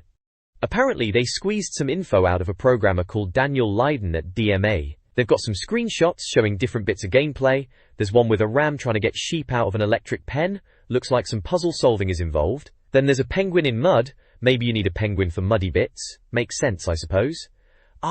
And boxing kangaroos. Blimey, they're calling it the N64's first boxing game, which is a bit of a stretch, isn't it? Looks more like a platformer with animal characters to me. There's also a camel spitting at a desert rat, and some kind of energy cheat being shown off. Ington. They've asked the developers some questions, classic magazine stuff. Apparently the idea came from Dave Jones at DMA, and it's evolved a long way from the original idea. It's been in development for ages, 2.5 years apparently, which is a fair old whack of time in games development. The biggest headache for them was the animal AI, making sure the animals don't just wander off cliffs or get stuck in trees, plus all the animal behaviors, flocking and attacking and all that. Sounds like a proper headache, alright. The developer's favorite character is the sheep on a spring, because it's fluffy, it's springy, and it's a sheep. And it's on a spring. Right you are then. They reckon it'll appeal to people who like quirky games, not just kids, and that it's got puzzles and skills and splendid humor. We'll see about that. It's out in October apparently, both here and in the US. Space Station, Silicon Valley. Sounds like a bit of a mouthful, doesn't it? Hopefully it's alright then, with all this effort they're putting in. This page is an article from N64 Magazine called Special Investigation, and it's all about a game called Wild Metal Country. It seems to be one of those titles where you drive around in tanks, but with a bit of a twist. They're calling it Body Harvest Silicon Valley Wild Metal Country, which is a bit of a mouthful, isn't it? Apparently in the future, unwanted tanks get set loose and form tribes, a bit bonkers, and you have to go around fighting them. The article mentions tank tribes that defend their territory with devious AI. Sounds like they are trying to make them sound cleverer than they probably are, eh? They talk about different types of tanks, like budgie tanks and fearsome tanks, and how they attack in different ways, one lot lobbing bombs from hills and the other charging at you. You have to be sneaky, and use the landscape for cover, mind you, as they need to see you to attack. Apparently there are tokens to collect and different vehicles to choose from. Buggies, tanks, hovercraft and some turretonable thing which sounds a bit odd. Each has different abilities, with tanks being powerful but slow, and buggies being faster but weaker. Weapons include barrel mines and jumping jacks. To shoot missiles you have to judge the distance, and hold the button to arc your shots, like a mortar. That's a bit different. They've got some screenshots, one showing a tank with a red sky background, and another of a tank getting blown up. Bits of broken tanks bouncing around, they say convincingly. There's also mention of a helicopter that acts as a referee and replaces your tank if you get stuck. The pictures are from the PC version as it's still early days for the N64 game, and they are still messing about with gameplay ideas. They reckon it's still early days and it will be out early next year, so we'll see. They are even thinking about GoldenEye style dual analog control, which would be nice. They say it looks promising and a challenging one-player game with multiplayer mayhem. Let's hope it's alright, eh? This page in N64 Magazine seems to be having a gander at Wild Metal Country, although they've cheekily nicknamed it Budgie the Friendly Tank Country. It's all screenshots of tanks trundling around some fairly basic looking landscapes, a bit jaggy mind you, as they mention it's running in software on a PC and not using a fancy 3D card yet, so they reckon the N64 version should be smoother with better textures, which we'll have to see about. Borins, they're pointing out a few things you can do, like needing good traction on icy slopes, which looks a bit like Marble Madness apparently according to them, cheeky sods. You can also do stunts off ramps, which sounds a bit daft for a tank. Apparently there are buggies too, which are nippy but can't fire in all directions. Bit of a design flaw that, eh? And sentry towers guarding areas. Classic stuff. There's even talk of a referee helicopter, and if you shoot at it you'll be in the doghouse. But you can take it out if you're quick and brave, though you'll be on your own afterwards. Sounds ominous. It's from Gremlin/DMA, so those guys, and it's slated for release in '99 both here and in the US. and it's a 14-player game. Seems alright, I suppose. We'll see how it shapes up when it finally arrives. This page is a special interrogation feature from N64 Magazine, all about Hybrid Heaven. It was one of those games back then that everyone was talking about, wasn't it? Konami were keeping Shatum as usual, but blimey, those screenshots. You had a glimpse of some moody subway scenes, a bit of green level action, and some other futuristic-looking bits. They were proper tasty for the N64, especially with all the hype about the visuals. Apparently, this Yasuo Daikai chap, the director of Hybrid Heaven, is the man behind it all. The article calls him the man behind the monsters, which is a bit much, even for a game mag. They got an exclusive interview with him, making it sound like they'd cracked some top-secret government code, though these mags always did that, didn't they? They're saying Hybrid Heaven is going to be massive for the N64, comparing it to Metal Gear Solid on the PlayStation, which were fighting words back then. Release date is down as Q1/99 for both Japan and the UK, so we had a bit of a wait on our hands. But yeah, Hybrid Heaven, it looked the business, didn't it? Whether it lived up to all this hype though, well that's another story, isn't it? This page is an interview, looks like a preview actually, about a new RPG called Hybrid Heaven on the N64. They're talking to one of the developers, and it seems like they are trying to make something a bit different. They mention it being an RPG, but with action elements, and battles that are in real time, but menu-driven, which sounds a bit of a faff to be honest. They keep comparing it to Zelda and Mario 64, which were the big hitters on the N64 back then obviously. Foray. The developer mentions the story is about rescuing the American president from aliens, which sounds a bit daft, even for a game. Apparently the main character is called John Slater, and the story changes as you play. They're going on about this organic gameplay where your character gets stronger by getting hit in certain places, like your forearm. Sounds a bit bizarre, doesn't it? They're really pushing the cinematic feel, saying it's like a Hollywood sci-fi movie, hence the real-time cutscenes. They also touch on how hard it is to develop for the N64, saying they had trouble with blurry textures at first and spent ages sharpening them up. They reckon N64 games can look better than other consoles if you put the effort in, which is a bit of a dig at the PlayStation maybe. They're asked about what N64 games have impressed them, and they just say Zelda. Which is fair enough, Zelda was always a safe bet, wasn't it? They reckon there are lots of N64 games with good bits, but not many great ones overall. There are a few screenshots dotted about. They are quite small and a bit blurry, as N64 screenshots in mags always were back then. You can see some bloke in a suit, and another character who looks a bit robotic maybe, which fits with what they said about cybernetic and organic enemies. They're calling it coming soon at the bottom, so we're still a ways off at this point, and they are teasing more info in the next issue, which is typical magazine stuff to keep you buying it next month. This page here looks like we're flicking through N64 Magazine, issue 18. Right then, special investigation it says, and what's it about? Oh, Zelda on the N64, no surprises there. Ocarina of Time, as if we needed telling. They're making a big deal about it, saying they spent days trying to dig up every scrap of info about Miyamoto's masterpiece in the making. Alright, calm down. It was gonna be a big game, we knew that much. Apparently they've got the complete guide to Zelda on the N64 right here. And there's old Link staring out from the page looking all intense. Well, it was all about Zelda back then, wasn't it? This page then, it's all about the upcoming Zelda, Ocarina of Time. This was meant to be Nintendo's biggest and most important game ever at the time. Proper system seller for the N64.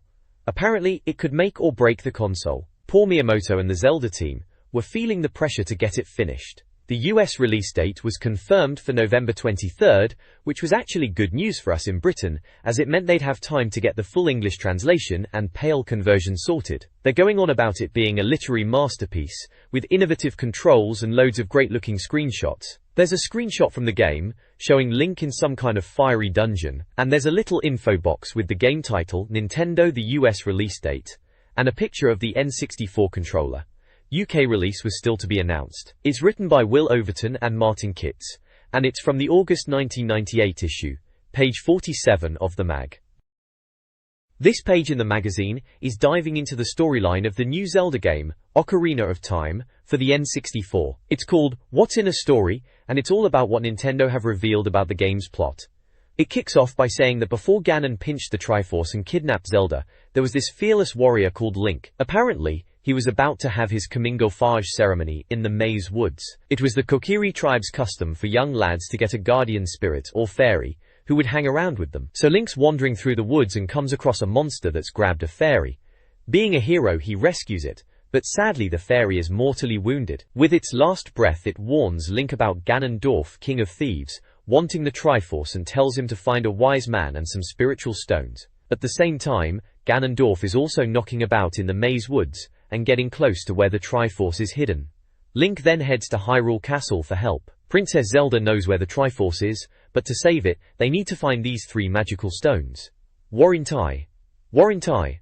The page then breaks down different bits with numbers. Number 1, Hyrule.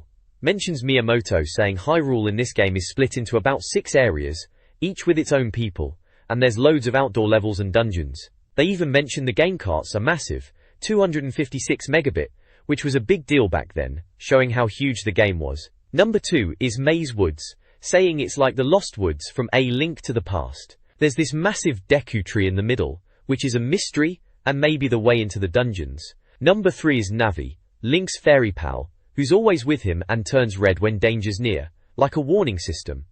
Number 4 is Spiritual Stones, which are gems that the different races in Hyrule consider holy. Apparently they might not just hand them over to Link, so there might be a bit of a fight for them. All 3 stones are needed, along with the ocarina, to get to the secret Triforce hiding place. Maya.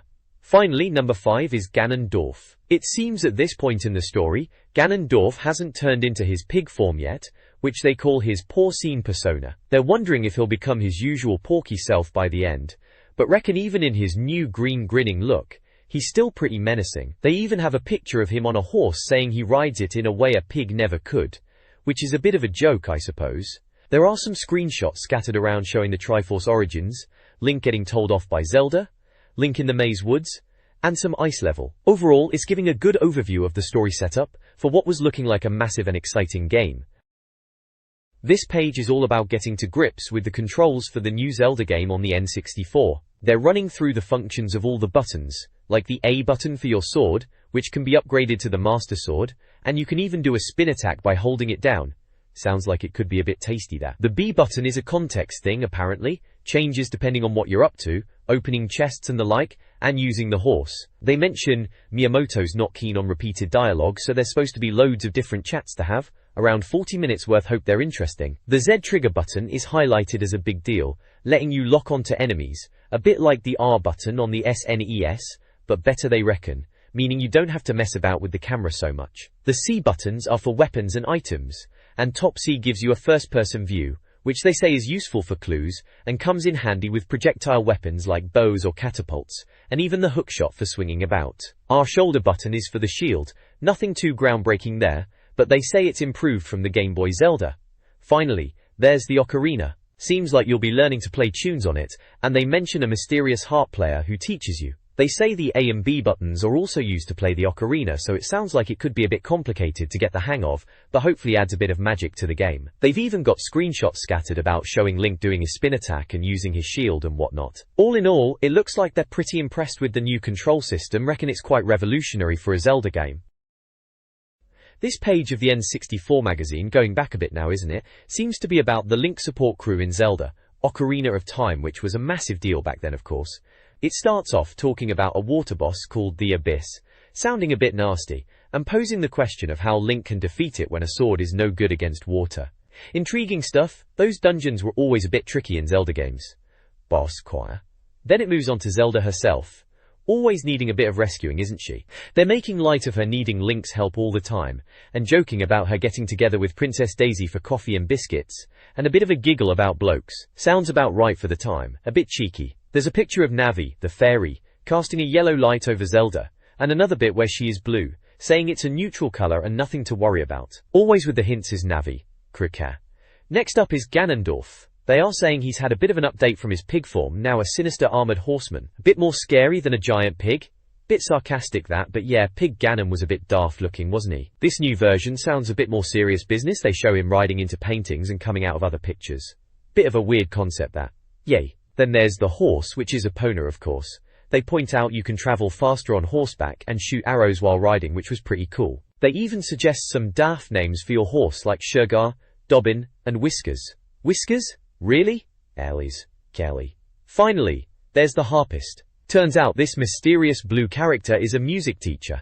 They mention his glowing harp and him repeating tunes on his ocarina. Apparently learning a tune from him opens up new areas in the game, and he vanishes in a puff of green magic. Status Quo gets a mention too, something about E flat and A major. Bit of music theory there. So yeah, a rundown of some of the characters you'll meet in Zelda Ocarina of Time, back when it was still brand new and everyone was desperate to know everything about it. Good times. This page is from an old issue of N64 Magazine, back in August 1998 it seems, and it's all about Miyamoto talking about the upcoming Zelda game, Ocarina of Time. Apparently they had him cornered at E3, and got some answers out of him. An old issue.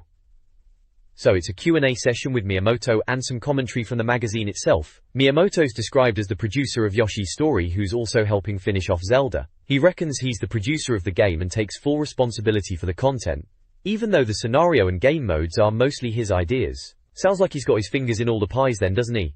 Even also, they ask him about how much of the game is designed by him, and he says about half. He also mentions Nintendo of America are pushing to get Zelda out for Thanksgiving weekend, which was a big deal even then. They were hoping for a Japanese release before the Western one, but it sounds like it was still up in the air. Then there's a question about how long the game will take to finish.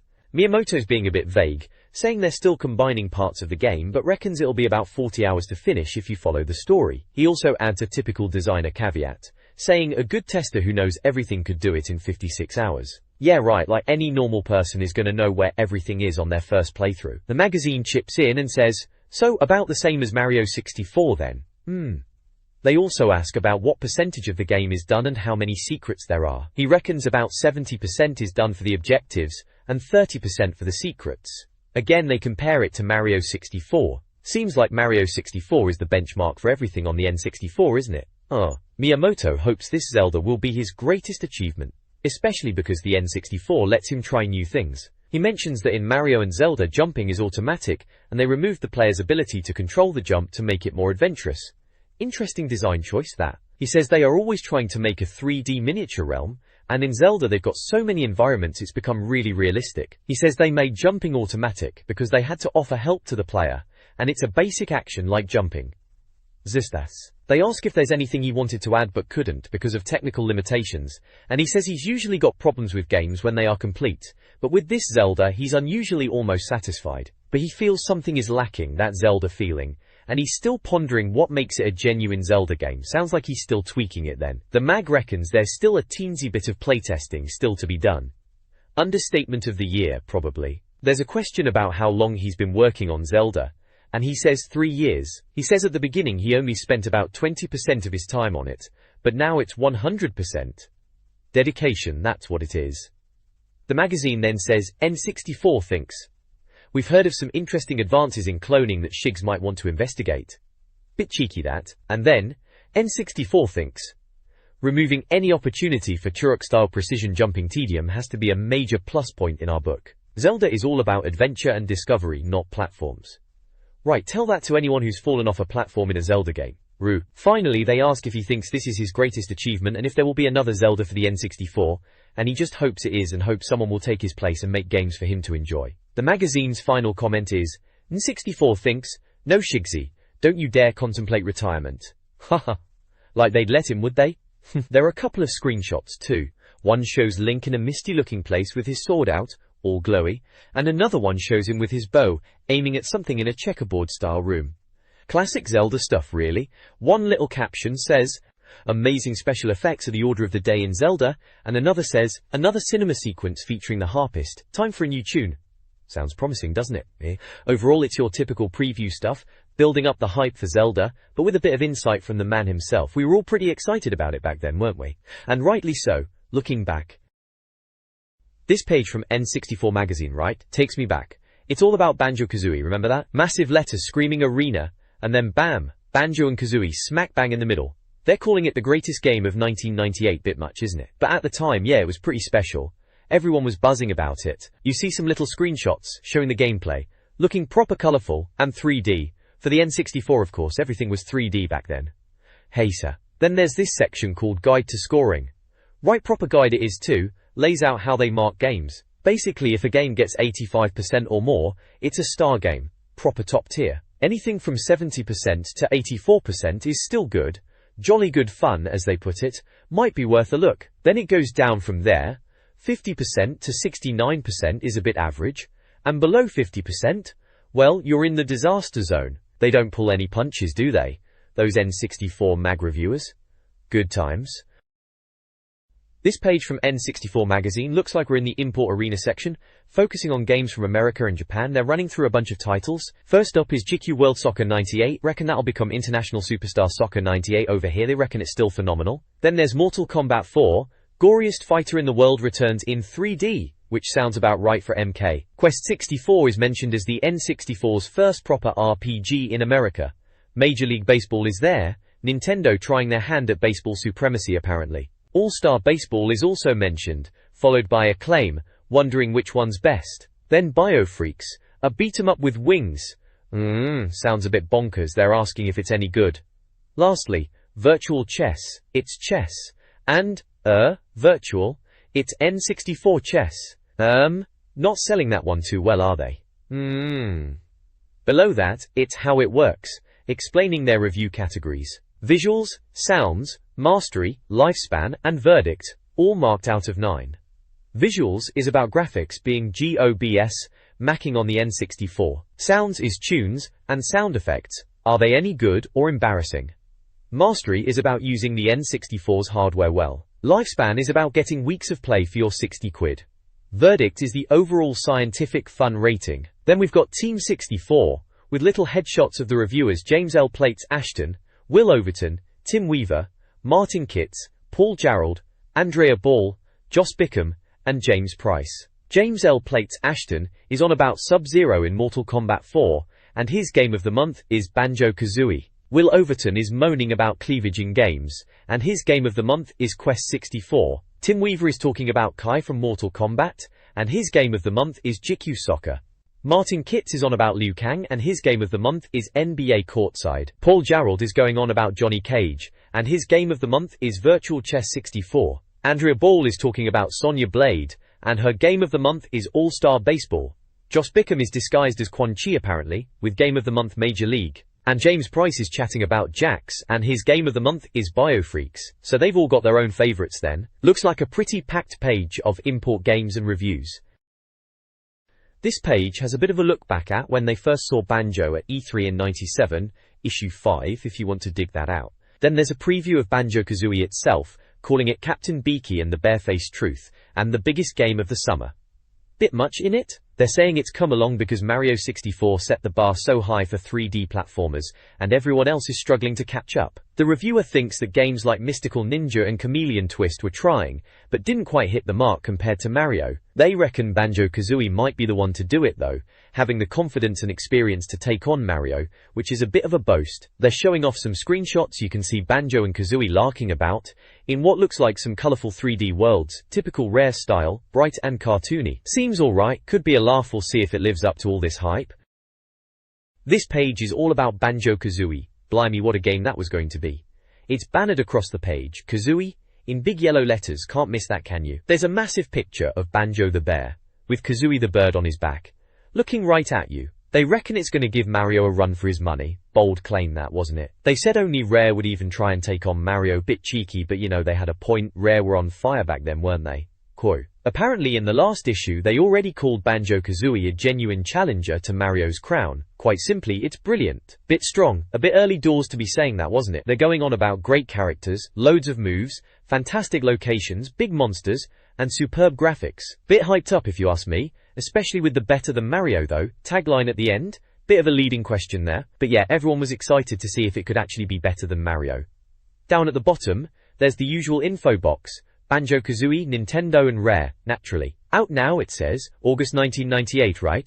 Makes sense. 128 megabit cartridge, Rumble Pack compatible, 1 player, and £50 it was going for. 50 quid. Those were the days, eh? Still, had to have it, didn't you? Star game, it says as well, with a big gold star. They were really pushing it, weren't they? This page is all about Banjo-Kazooie, and it's focusing on the lair, which is Gruntilda's hub, naturally. They start off talking about the camera, saying no 3D camera is ever perfect, but Banjo's is mostly alright, although they reckon it's a bit dodgy in water, even mentioning camera deaths a bit dramatic if you ask me. Apparently Mario gets a 9 out of 10 for his camera work, but Banjo only gets an 8, so a bit of a low blow there. The lair itself, as Gruntilda's base, is the main hub to get to all the proper levels. You need to collect notes to open those note doors, and jigsaw pieces are scattered about the lair itself, not just in the worlds. Mumbo creatures are in the lair too, and some bits you'll need a Mumbo transformation to get into. There's a quick nod to Gruntilda's rhyming insults as well. I like your stupid bright shorts, that sort of thing. Proper Gruntilda. The screenshots show needing 50 notes for the first door, the entrance to Bubble Gloop Swamp which bites, apparently, a jigsaw hidden in a statue, and where to find the first jigsaw in the lair. So the lair's basically about exploring and finding jigsaws to unlock the worlds. Yeah, Banjo-Kazooie. Everyone was raving about it back then, weren't they? Happy days. This page is all about Mumbo's Mountain from Banjo-Kazooie, remember that one? It was a proper good platformer back in the day, wasn't it? They're calling it a kind of beginner level, easing you in gently, which is fair enough. They're pointing out you need notes for the door, obviously, and puzzle pieces for the entrance picture. Seems pretty straightforward. Then they're talking about getting the moves, which is essential in these sorts of games, isn't it? You have to find Bottles the Mole and press B to learn them. Classic rare humor there. First up is the Talon Trot for steep slopes. Basically hold Z and press left C. Then there's Firing Eggs with Kazooie, top C for forwards and bottom C for backwards. And finally, the Beak Buster. Jump and press Z to stomp. Standard stuff really. Platform game 101. They reckon it's for switches and breaking things. Groundbreaking. There's a section about oranges are the only fruit, talking about a chimp called Chimpy, who wants an orange. Apparently, Conga the gorilla chucks them at you but they turn to pulp. You have to sneak up Conga's tree, avoiding oranges, climb up and give Chimpy an orange. Once you do that, he raises a platform. Using the flap flip, you can meet Bottles and shoot at Conga. Then they mention a climber spider. Activating a witch switch in Mumbo's Mountain reveals a jigsaw piece at the entrance to the world. If you try and get it normally with Banjo and Kazooie, no chance, too steep apparently. You need to visit Mumbo the Shaman, leave Kazooie behind, and he turns Banjo into a spider. 8 legs and grip, you can walk up the hill and grab the jigsaw.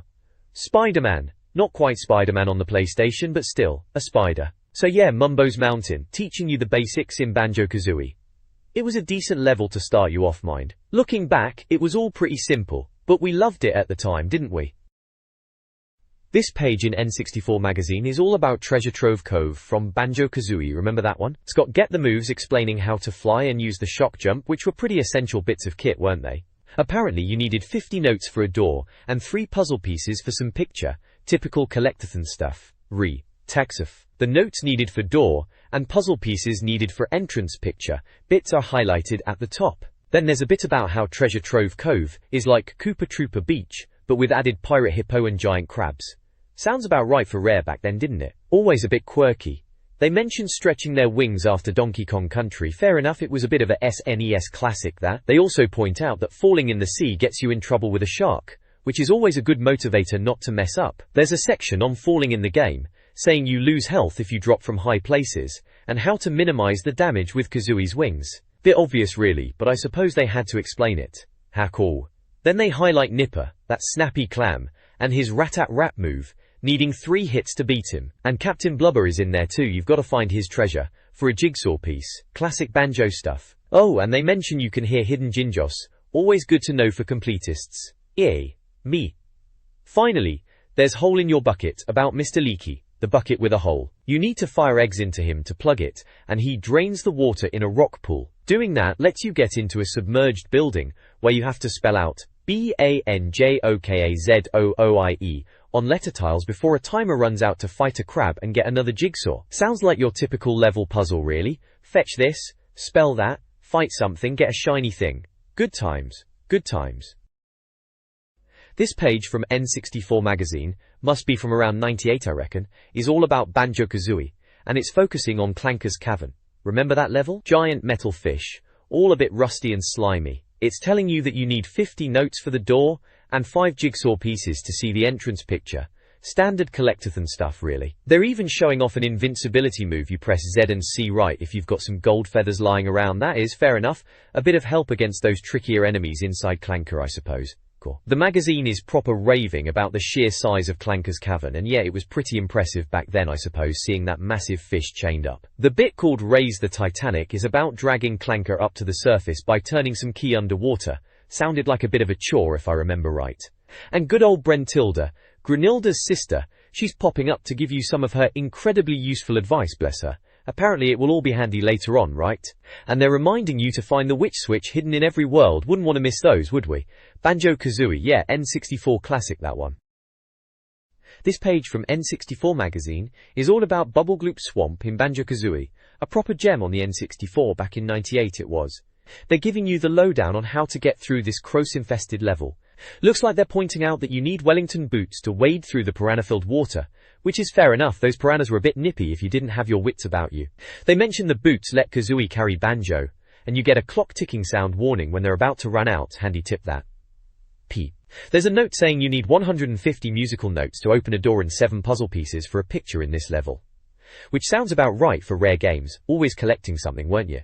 Then there's a section called the Vile File, about Mr. Vile, the giant crocodile. They're explaining that Mumbo the shaman turns you into a little crocodile so you can go and see him. Which is a bit of a laugh. Mr. Veal wants to play a game, surprise surprise. Seems like you have to eat red yumblies but avoid the green ones, and there's a timer running. Sounds typical rare minigame fare, get it right or get chomped. They even mention pressing B to bite, groundbreaking stuff there.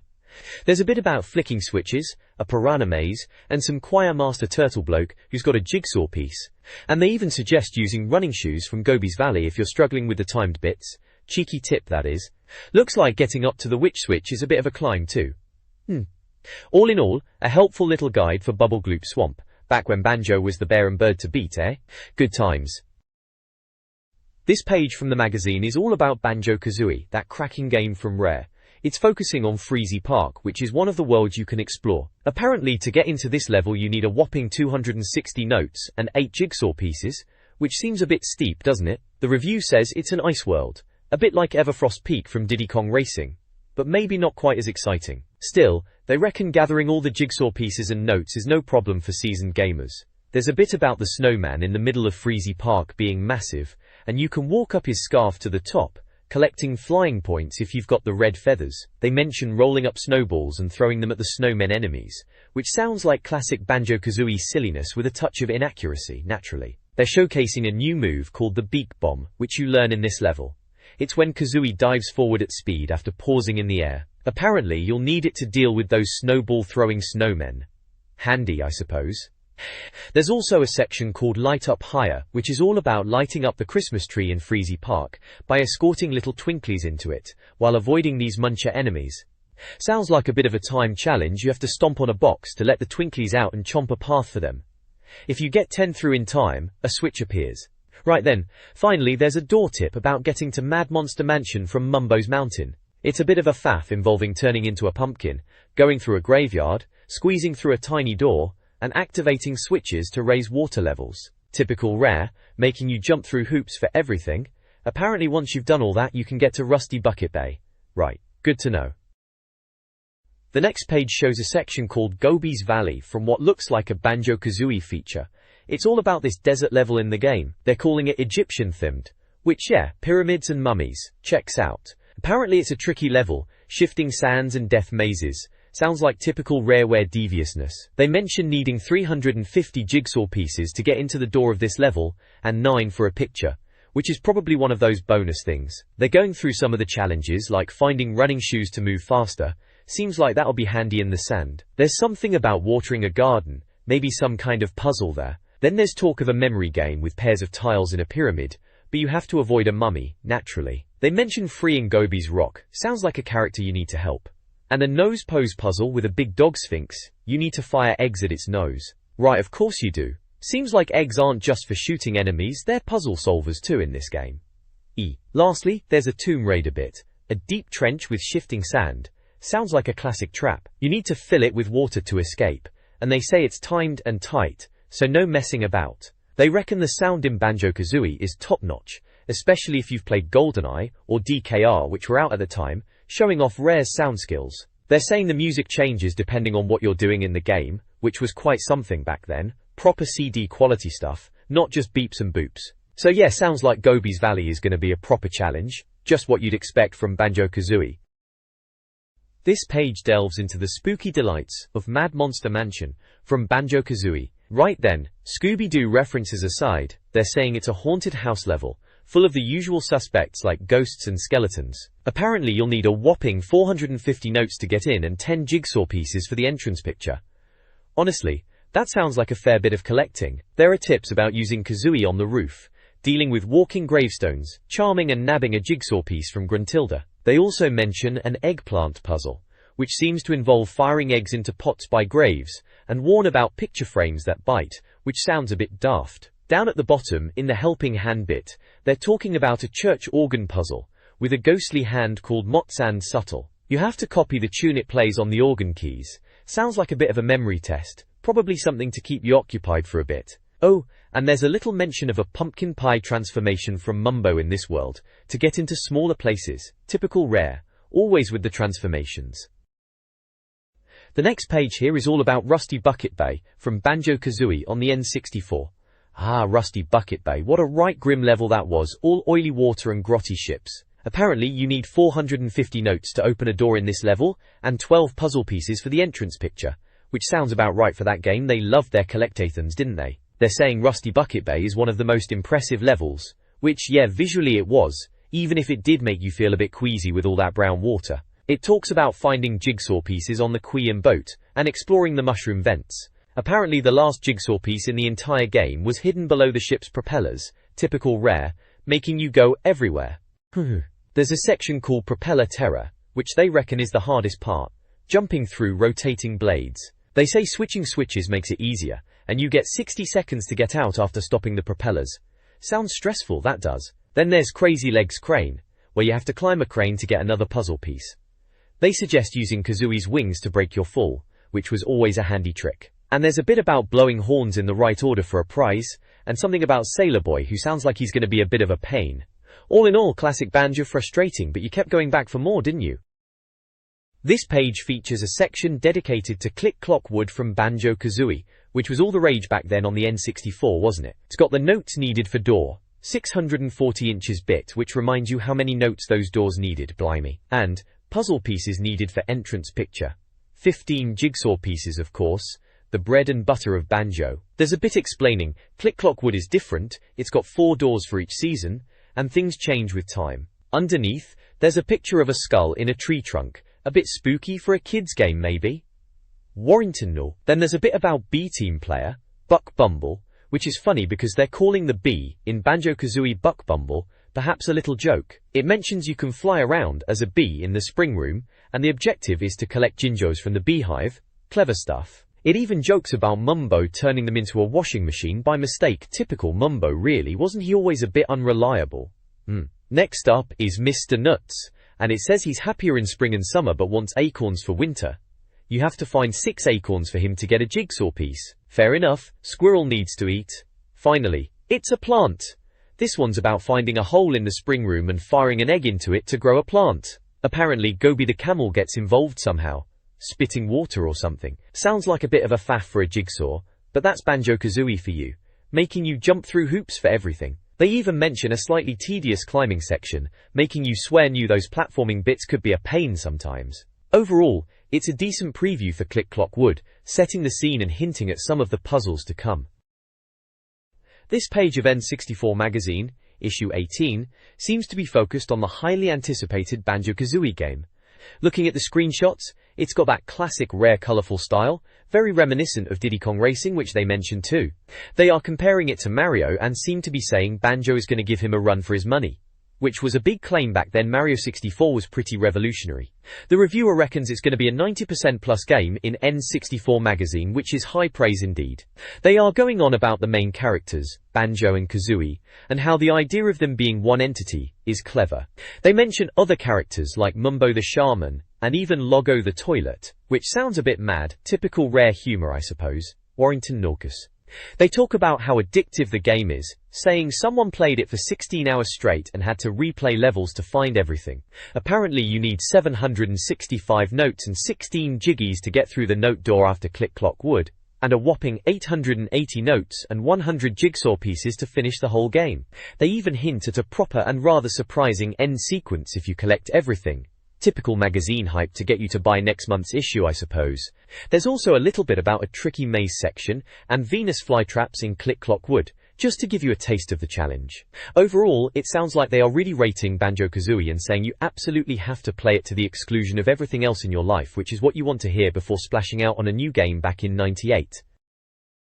This page is an N64 Magazine review of Banjo-Kazooie. We've got a big picture of Banjo and Kazooie looking chuffed, and a little cheeky speech bubble saying, "Banjo gone all fat, got big teeth, her dodge." There are screenshots dotted about showing off the jigsaw puzzles and some in-game locations, including Mumbo Jumbo's mountain. The review reckons it's a cracking game, giving it a massive 92%. They're banging on about the visuals being stunning, just shy of a perfect 10 because of the camera apparently. Sound is a perfect 10, calling it the finest yet on the N64. High praise indeed. Mastery gets an 8, saying it's great but Mario did invent more.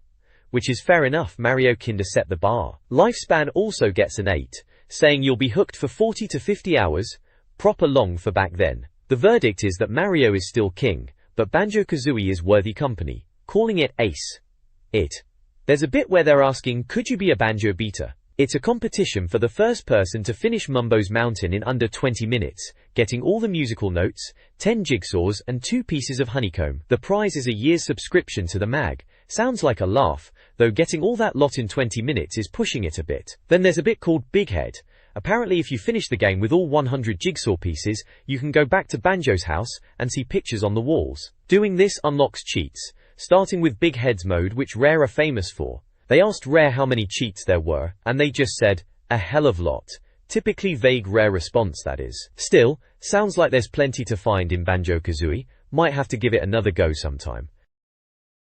This page in N64 Magazine, likely issue 18 from back in the day, is all about basketball. The big headline screams, Kobe Bryant in NBA courtside, so that's clearly the main game they're looking at. It seems like they're reviewing it for the UK market, after having a look at the American version in the last issue. There are a few screenshots dotted around showing the game in action, blocky as you'd expect from the N64, but still, it's basketball on your telly. In the previously an N64 section, they're reminiscing about the American version of NBA courtside. They're having a bit of a laugh about some of the on-screen action, something about a 7-foot freak leaping like a salmon and someone smacking themselves in the face with a rebound, classic N64 commentary style. There's also mention of drama in the second quarter, and someone having a fairly poor average that you, the player, can apparently help improve.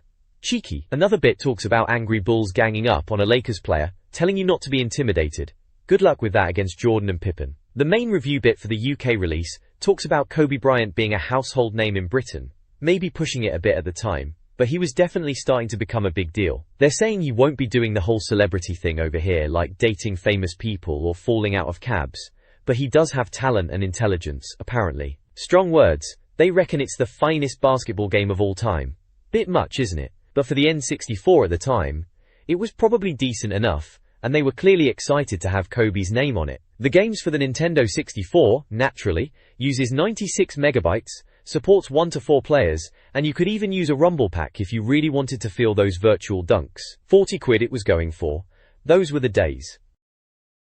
The next page in this issue then is all about pulling off some fancy moves in NBA courtside, which was a bit of alright basketball game back then, especially on the N64. It's got tips on attacking with flair, breaking it down into 3 essential moves: the crossover dribble, the protection dribble, and setting a pick. They reckon these are unstoppable when combined. Bit optimistic maybe, but hey, it's all about looking stylish in it. Then, there's a section on fast breakaways, basically telling you to grab a loose ball after a block or steal and ping a topsy-button alley-oop pass to your fastest teammate for an easy dunk. Apparently you can't miss these dunks, which is probably a bit of an exaggeration, but in the heat of the moment you might fluff it. Finally, it goes into two-handed dunks. Pass to your best dunker, get a clear run, hit B as you approach from the side and hold B to dangle on the rim, but not for too long, or you get a technical foul, which is a bit harsh. Apparently if you time it right, when you jump as your foot lands in the red bit of the key, you'll do an incredible leap, hanging in the air like, gas. Bit of a weird analogy there lads, even for 98. Still, it's all good advice if you were struggling to get the hang of pulling off the flashier stuff in NBA courtside. This page in N64 Magazine, bless it, is having a look at NBA courtside, which was supposed to be the speedy PL version we were all waiting for. They seem pretty chuffed with it, saying it's a proper solid basketball game, especially compared to other American sports games on the N64. Apparently it's the best of the bunch, scoring a whopping 90%, which is pretty good going. They gave it 8s across the board, for visuals, sound, mastery and lifespan, so a decent all-rounder by the sounds of it. There's a little how-to guide on defending, telling you to defend like a Doberman. Bit much, isn't it? It's the usual stuff about getting rebounds, switching players and trying to steal the ball. Nothing too groundbreaking there. Oh, and a warning about not fouling by crossing your body into the attacker. Good to know. There's also a little tip called Rub It In about instant replays if you hold Z after a dunk, which they figured out after a bit of fiddling because the manual was useless. Apparently it's a bit hit and miss though, so typical. They're comparing it to games like Madden and Quarterback Club, saying it's better than those, and even mentions ISS64 for the controls, and NBA Hangtime, but reckons Courtside is better than all of them. They even have a little dig about how Brits might be football mad, but maybe even Nintendo can't make us think basketball is worth playing. Cheeky. But overall, the reviewer Martin Kitts reckons it's highly recommended, even with the American accents and the incessant squeak of trainers. Sounds like they were won over, even if slightly grudgingly, which is probably about right for the time. The next page is all about GQ World Soccer on the N64. Seems like they reckon it's a proper good football game. It's under the import arena section, so it must be one of those Japanese games you had to get imported back then. On Vault, the reviewer is going on about how it might be the greatest football game in the world returns, which is a bit strong, isn't it? They mention Konami and EA both grabbing official World Cup licenses and how it's a bit of a weird situation. Apparently this GQ World Soccer has all the proper player names and tournament setups, which was a big deal when some football games were full of made UP names. Warrington. They also mention IS98 and FIFA games, saying this GQ World Soccer annihilates the FIFA games 50. Blimey, strong words. They're asking whether you'd be better off waiting for a non-licensed English version or going for this Japanese import with all the bells and whistles. There are a few screenshots dotted about, showing some in-game action. Looks like your typical late 90s football game, a bit blocky but probably plays alright. One screenshot mentions scenarios where you have to bury 1-to-level proceedings, and another one is about scoring a brilliant goal from David Batty. Remember him? Another one shows a new trail on the ball which is apparently pleasant. So yeah, it's basically a review hyping up this imported Japanese football game, saying it's the bee's knees compared to the usual stuff, but with a bit of a question mark about whether it's worth the import hassle. This page then, it's all about GQ World Soccer 98 for the N64. Looks like a review from N64 Magazine, back in the day when we were importing games because they were out in Japan first. Typical. Anyway, they're saying it's got some new bits and bobs, like this defensive kick sounds a bit fancy. Apparently the referees are a bit more involved now, running around and all that, not just appearing out of thin air. Goalkeeper's got some new moves too, and even the medical staff get in on the action if someone gets clattered. They've added these arrow things for shooting, to control power and height, which sounds alright. And loads of teams, not just the usual World Cup lot, they've even stuck in places like Uzbekistan and Liberia. Bit random, isn't it? It's out in Japan now, but we'll have to wait till September here in the UK, and it'll set you back about 38 quid. Not bad for an import, I suppose. This page is all about GQ World Soccer 98 for the N64. It's from back in issue 18 of N64 Magazine. Must have been around 98 then. It's a how-to guide, trying to teach you how to actually play the game properly, not just button bashing like in FIFA. They're going through the basics, like defending moves, the footing tackle, which is your standard challenge, and the slide tackle, which they warn you'll get booked for if you're not careful. Sounds about right for football games back then. Then there's the middle of the park moves, passing, lobbing it, and dashing, all the usual midfield stuff. For attacking, they talk about through balls and shooting, saying you can actually aim your shots with the analog stick. Fancy that. The reviewer seems quite impressed with it all, calling it beautiful game, and saying it's not like FIFA where you just hammer the speed up button. They reckon it's more about proper football tactics. They mention the animation is really good, and the goals are spectacular, like pile drivers and volleys, which sounds a bit over the top, but you know, magazine reviews, always a bit hyped up. They compare it to last year's version, saying this one is improved, and even brings up ISS64 and Perfect Striker, saying GQ is better at getting the footballing brilliance. Bit strong maybe, but they do say it's closer to Total Football than FIFA, which is a bold claim. They even mention little details like the defensive scissor kick and all sorts of referee actions, trying to paint it as super realistic, for an N64 football game anyway. Basically, it's a review telling you that GQ World Soccer 98 is the real deal if you're after proper footy on your N64, and if you're tired of just mashing buttons on FIFA. They finish by asking if FIFA games really change that much year on year. Cheeky dig that is. Pretty standard stuff for game mags of the time though, wasn't it? This page in N64 Magazine is having a look at GQ World Soccer 98, and it seems like Ian Wright is well impressed, calling it right. They're talking about the scenario mode, saying it's just like the older games in the series but with more scenarios, 16 in total, all with different difficulty levels. There are 4 scenario examples given. Scenario 1 is Iran against Australia, recreating that World Cup qualifier playoff where Australia bottled it. Scenario 2 is Italy versus England, suggesting you can rewrite history from Euro 96. Scenario 3 is Chile against Argentina, and Scenario 4 is Holland against Belgium. Each scenario has a little description of what you have to do, like scoring with Ian Wright for England or scoring late goals for Chile. The review mentions the commentary is fantastic and comprehensive, even picking out player and team names, which was a big deal on the N64 back then. They also point out some funny commentary lines, mentioning Baggio, Weir, and Shearer. It's got ratings out of 10 for different aspects like accessibility, visuals, sounds, mastery and lifespan, with most getting good scores of 8 or 9. The overall verdict is that GQ World Soccer 98 is a top football game, calling it utterly sublime and giving it a whopping 91%. They reckon it's much better than FIFA, a towering arsenal of a game, compared to it. Sounds like they really rate it, saying if you're after a football game, this is the one to get. They do warn that it's a bit tricky to get into, mind you, actually pretty difficult for accessibility, which is a bit of a dig. And they mention the Japanese version is out, but the PAL version will be ready soon. Good stuff if you were into your Japanese footy games back then, though maybe a little too much like hard work for some of us.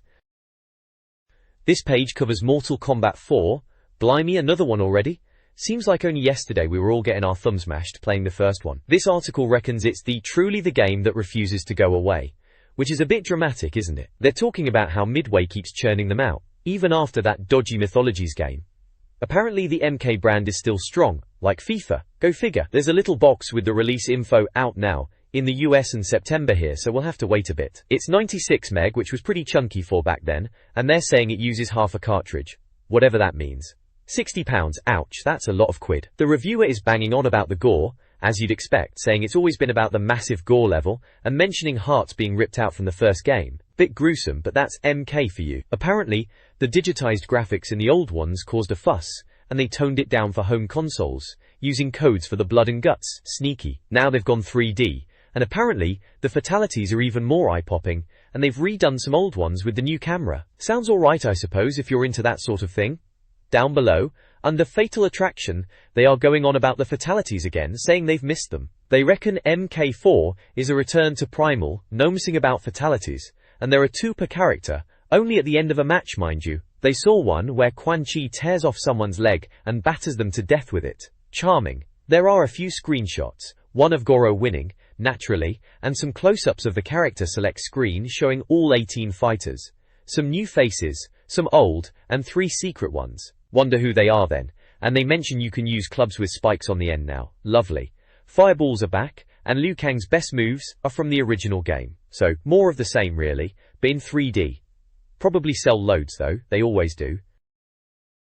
This page, it's a review of Mortal Kombat 4 from back in the day, right? It's crunch time, the headline screams, talking about the limb-popping and bone-cracking throws, very Mortal Kombat in it. They're saying it's almost as gruesome as the fatalities themselves, which is saying something. Looking at the screenshots, it's got Reptile versus Scorpion, and then Tanya fighting someone. There's a picture of Johnny Cage further down as well. They mention the graphics are much improved compared to older MK games, and the animation is better.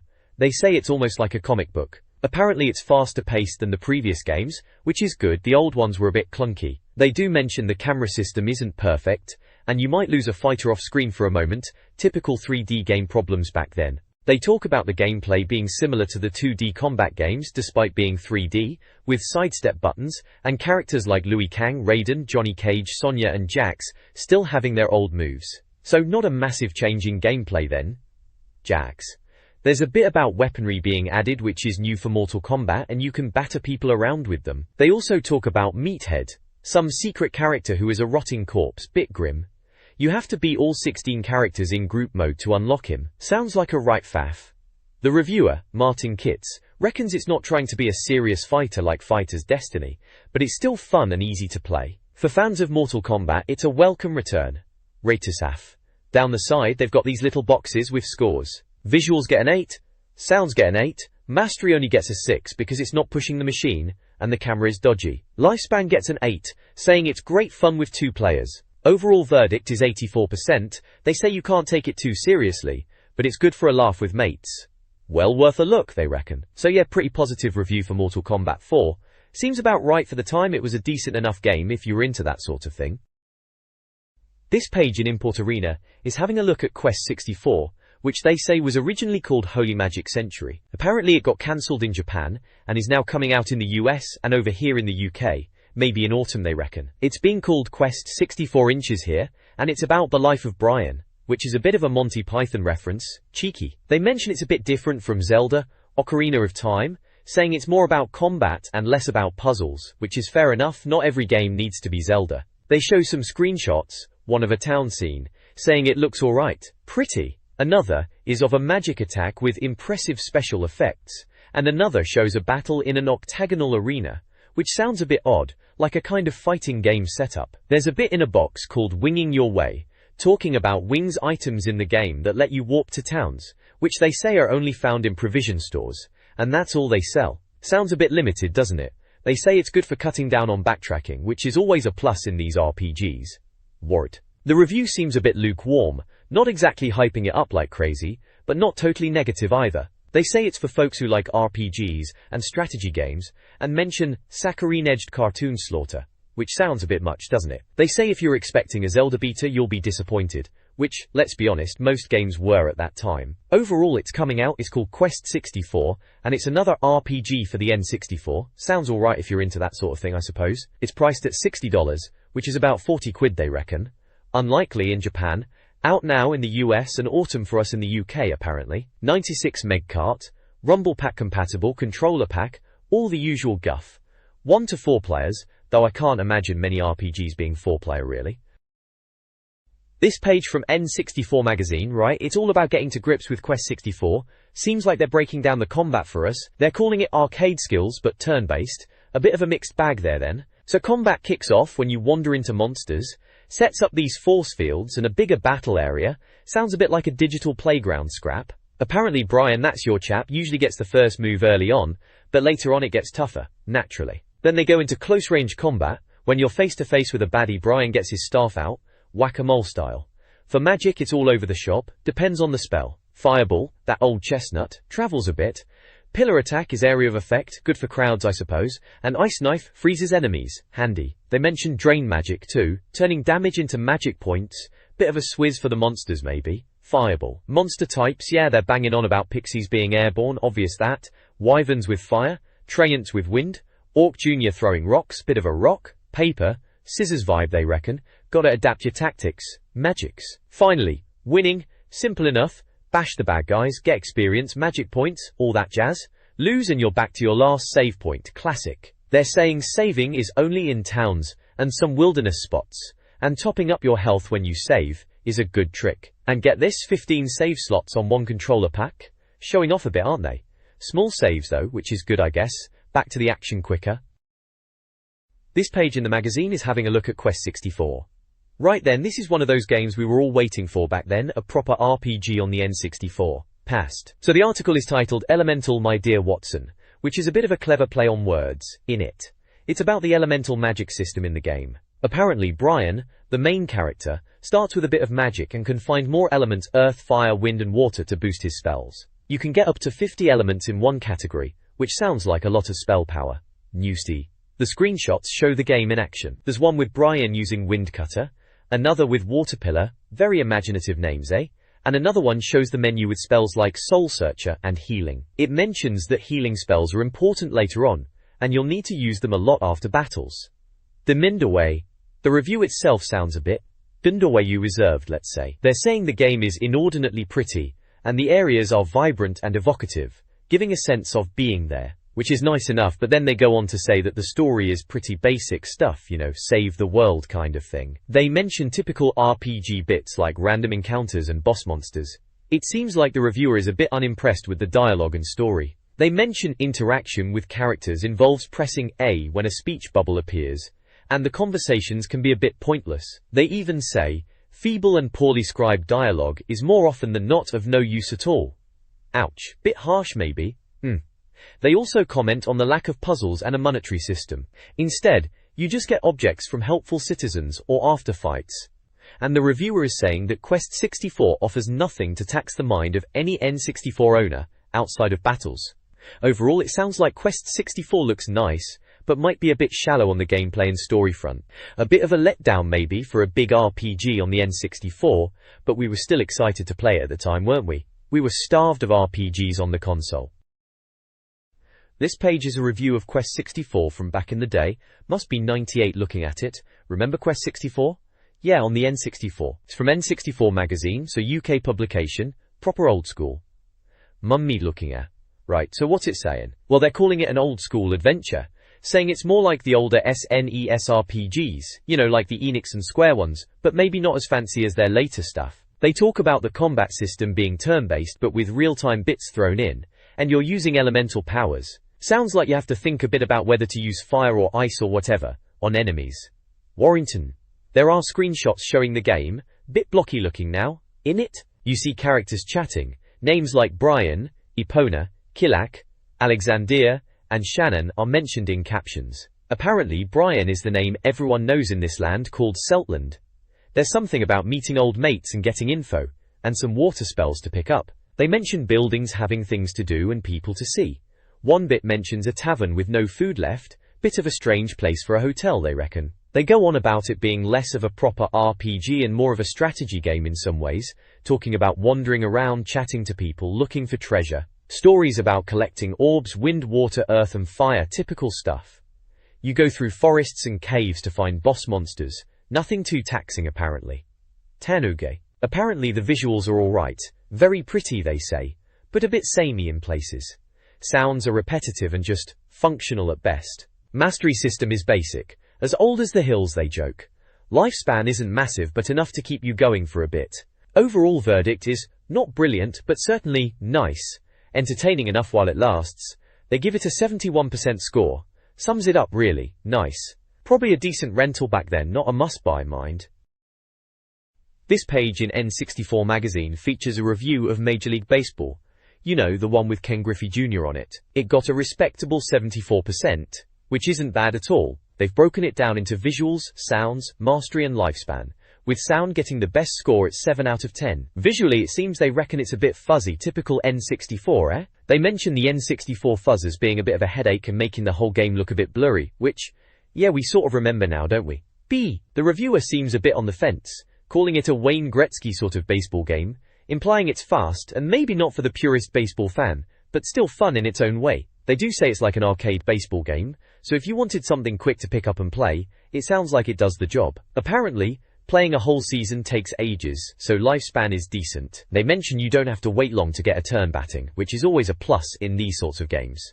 There's talk of detachable limbs and double-jointed wrists on the players, making them sound a bit like something out of a horror film rather than a baseball game. And they even throw in a Peter Beardsley reference, which is a bit harsh on old Beardsley, isn't it? They say it's not as ugly as World Cup '98, so that sets the bar low, I suppose. And there's a little tip about fireworks. If you manage a home run, you can set them off by pressing Z and R in the stadium view. Ooh, lovely. Zolle. It mentions Konami's Power Pro Baseball as being easier to pick up, which is fair enough. Those Japanese baseball games were always a bit different. Overall, sounds like Major League Baseball is alright for a quick blast, but maybe not for serious baseball fanatics wanting a proper simulation. Price is $60, or about 45 quid. Those were the days, eh? This page in the mag is all about All-Star Baseball, on the N64. Acclaimed title, remember them? It's getting a solid 84%, which is pretty decent back then. They're calling it the really beautiful game, and going on about how good it looks, especially the graphics and the animations, saying it's like watching a TV broadcast, almost. Bit strong perhaps, but you know, N64 graphics were a step up at the time. They're banging on about the details, like the stadiums, and even the reflections in windows, which sounds impressive. The reviewer, Martin Kitts, seems quite taken with the visuals, giving them a 9 out of 10 and calling them visuals. Bit obvious, but there you go. Sound gets a 5 though, apparently lacks atmosphere, crowd can't be bothered to cheer, typical. Gameplay-wise it's an 8 for mastery, saying it's easier to control than other baseball games. Lifespan is an 8 too, Plenty of options to keep you going. There's a little box about creating a player. Seems quite in-depth, you can fiddle with all sorts. And there's a cheat code, PRPPAPLYR, to turn your team into bendy paper cutouts. Bonkers. Those were the days of cheat codes you actually typed in, weren't they? They're also mentioning Ken Griffey Jr. features in 2 games that month for some reason. Or into shoot. Overall, they reckon it's about as good as baseball games get. Pretty positive review for All-Star Baseball. Might have been worth a look back then if you were into your sports games on the N64. This page in N64 Magazine, it's from the Import Arena section, is looking back at Biofreaks, saying they had a look at it in issue 13 as well. Morrington Dorcas. There's a bit about the practice mode in Biofreaks, making out it's quite clever, because you can mess about with the dummy and disable moves and stuff. They say there's a big move list to practice the more gory attacks, although, they also reckon they never work as well in a proper match, which sounds about right, doesn't it? Practice modes are always a bit of a con. There are some screenshots of the game, it's all a bit dark and gruesome looking, like they are really trying to push the boat out with the gore. One of the captions says if your arm fell off you'd have a big crinkly mouth too, charming. They mention there's no flamethrower action for a character called Purge, which is apparently rare for him. And something about a blow inflicted event. Sounds painful. Looks like you can have up to 5 fighters on each side in a team battle, which is a right old rumble. Down the side there's a little box, with a list of things to do for a review. It says to deride Biofreaks for not having great moves, remember to use hyperbole, and that playing Biofreaks is the kind of fighting game they usually dislike, but in this case, strangely, they don't mind. Right then, make your mind up, and to make a note to begin reviews with an itinerary. Bit pretentious that. The page is headlined, BioFR. Looks like it's cut off, presumably it says Biofreaks, underneath in big letters. And underneath that it says, 2 new beat-em-ups in 1 month. Freakish indeed. Sounds like they are not exactly blown away, probably another one of those games that look better in screenshots than it actually played. This page is all about the arenas in Biofreaks. Apparently this game is trying to be a bit more than your average beat-em-up, with these terrain-based levels. They reckon it's good for sneaky tactics, which sounds alright. Starting with the practice stage, they're calling it a wireframe monstrosity, like something out of Tron, which is a bit dramatic in it. Apparently it's a safe space for learners and curious badgers, whatever that means. They reckon it's good for a fair fight when you get used to it. They've got Sabotage and Bullseye pictured, and they're gassing up Sabotage's off-the-shoulder move, bless them. Then there's Easy Stage 1, which has got the Statue of Liberty in it, and it's supposed to be a bit Planet of the Apes, monkeys ruling the earth and all that. There's a furnace in this one, so you can shove your opponent in there if you fancy a bit of burning. Apparently Mrs. Liberty is chanting something, and Delta and Sapo are doing laser attacks, like a Jean-Michel Jarre concert apparently. Easy Stage 2, they're calling a bit dull, like a training stage. Nothing special hazard-wise. They say it's good to finish your fight there and move on to something more interesting. Cyclone and Minitech are mentioned, doing your basic punches and kicks, yawn indeed. Moving on to Easy Stage 3, it's gloomy and dark but apparently cheerful in a corner. Sounds a bit confused. Fairground music in the background apparently. There are boxes to hide behind, Purge is showing off his flame attacks and Sapo is legging it. Whir. Finally, there's Medium Stage 1. They reckon it's a good level, minimalist and that, with platforms. No dangerous bits though, apparently a bit despicable if you camp on the platforms and shoot people trying to join you. Delta is sniping, and Cyclone is getting a bit peeved. Down at the bottom it's the game info Biofreaks Midway. It's out now in the US but TBA for us here in the UK. 128 meg 1 to 4 players, Rumble Pack compatible, $60. August 98 issue, number 85. This page in N64 Mag is all about Biofreaks and its arenas, right? It's looking at the different stages you get to batter your opponents in, and it's quite amusing reading it again. So, Medium Stage 2, they're calling it, is the lava one. Apparently it's a bit of a laugh to knock someone into the lava, especially when the lava fall kicks in. Purge and Zipperhead are scrapping in the screenshot, going at it hammer and tongs no doubt. Lava. Then there's Hard Stage 1, surrounded by lava again. This time it's Bulleye and Sabotage, and the reviewer's having a giggle, because Bulleye's just done some weird foot stamp move, and Sabotage is supposedly in agony, even though she doesn't even blink when her arm falls off. Bit daft really, even for Biofreaks. Hard Stage 2 is next, with higher platforms. They mention there are bits of exposed machinery, and you can shove people into them. Sounds charming. The collision detection with the animated panels is apparently a bit wonky though, typical. Zipperhead and Minitech are having a punch-up in that picture. Finally, Hard Stage 4 inches looks like platforms again, loads of them. They reckon it's good for practicing your jump jets. You can apparently punch someone in the pants to make them fall off the platform.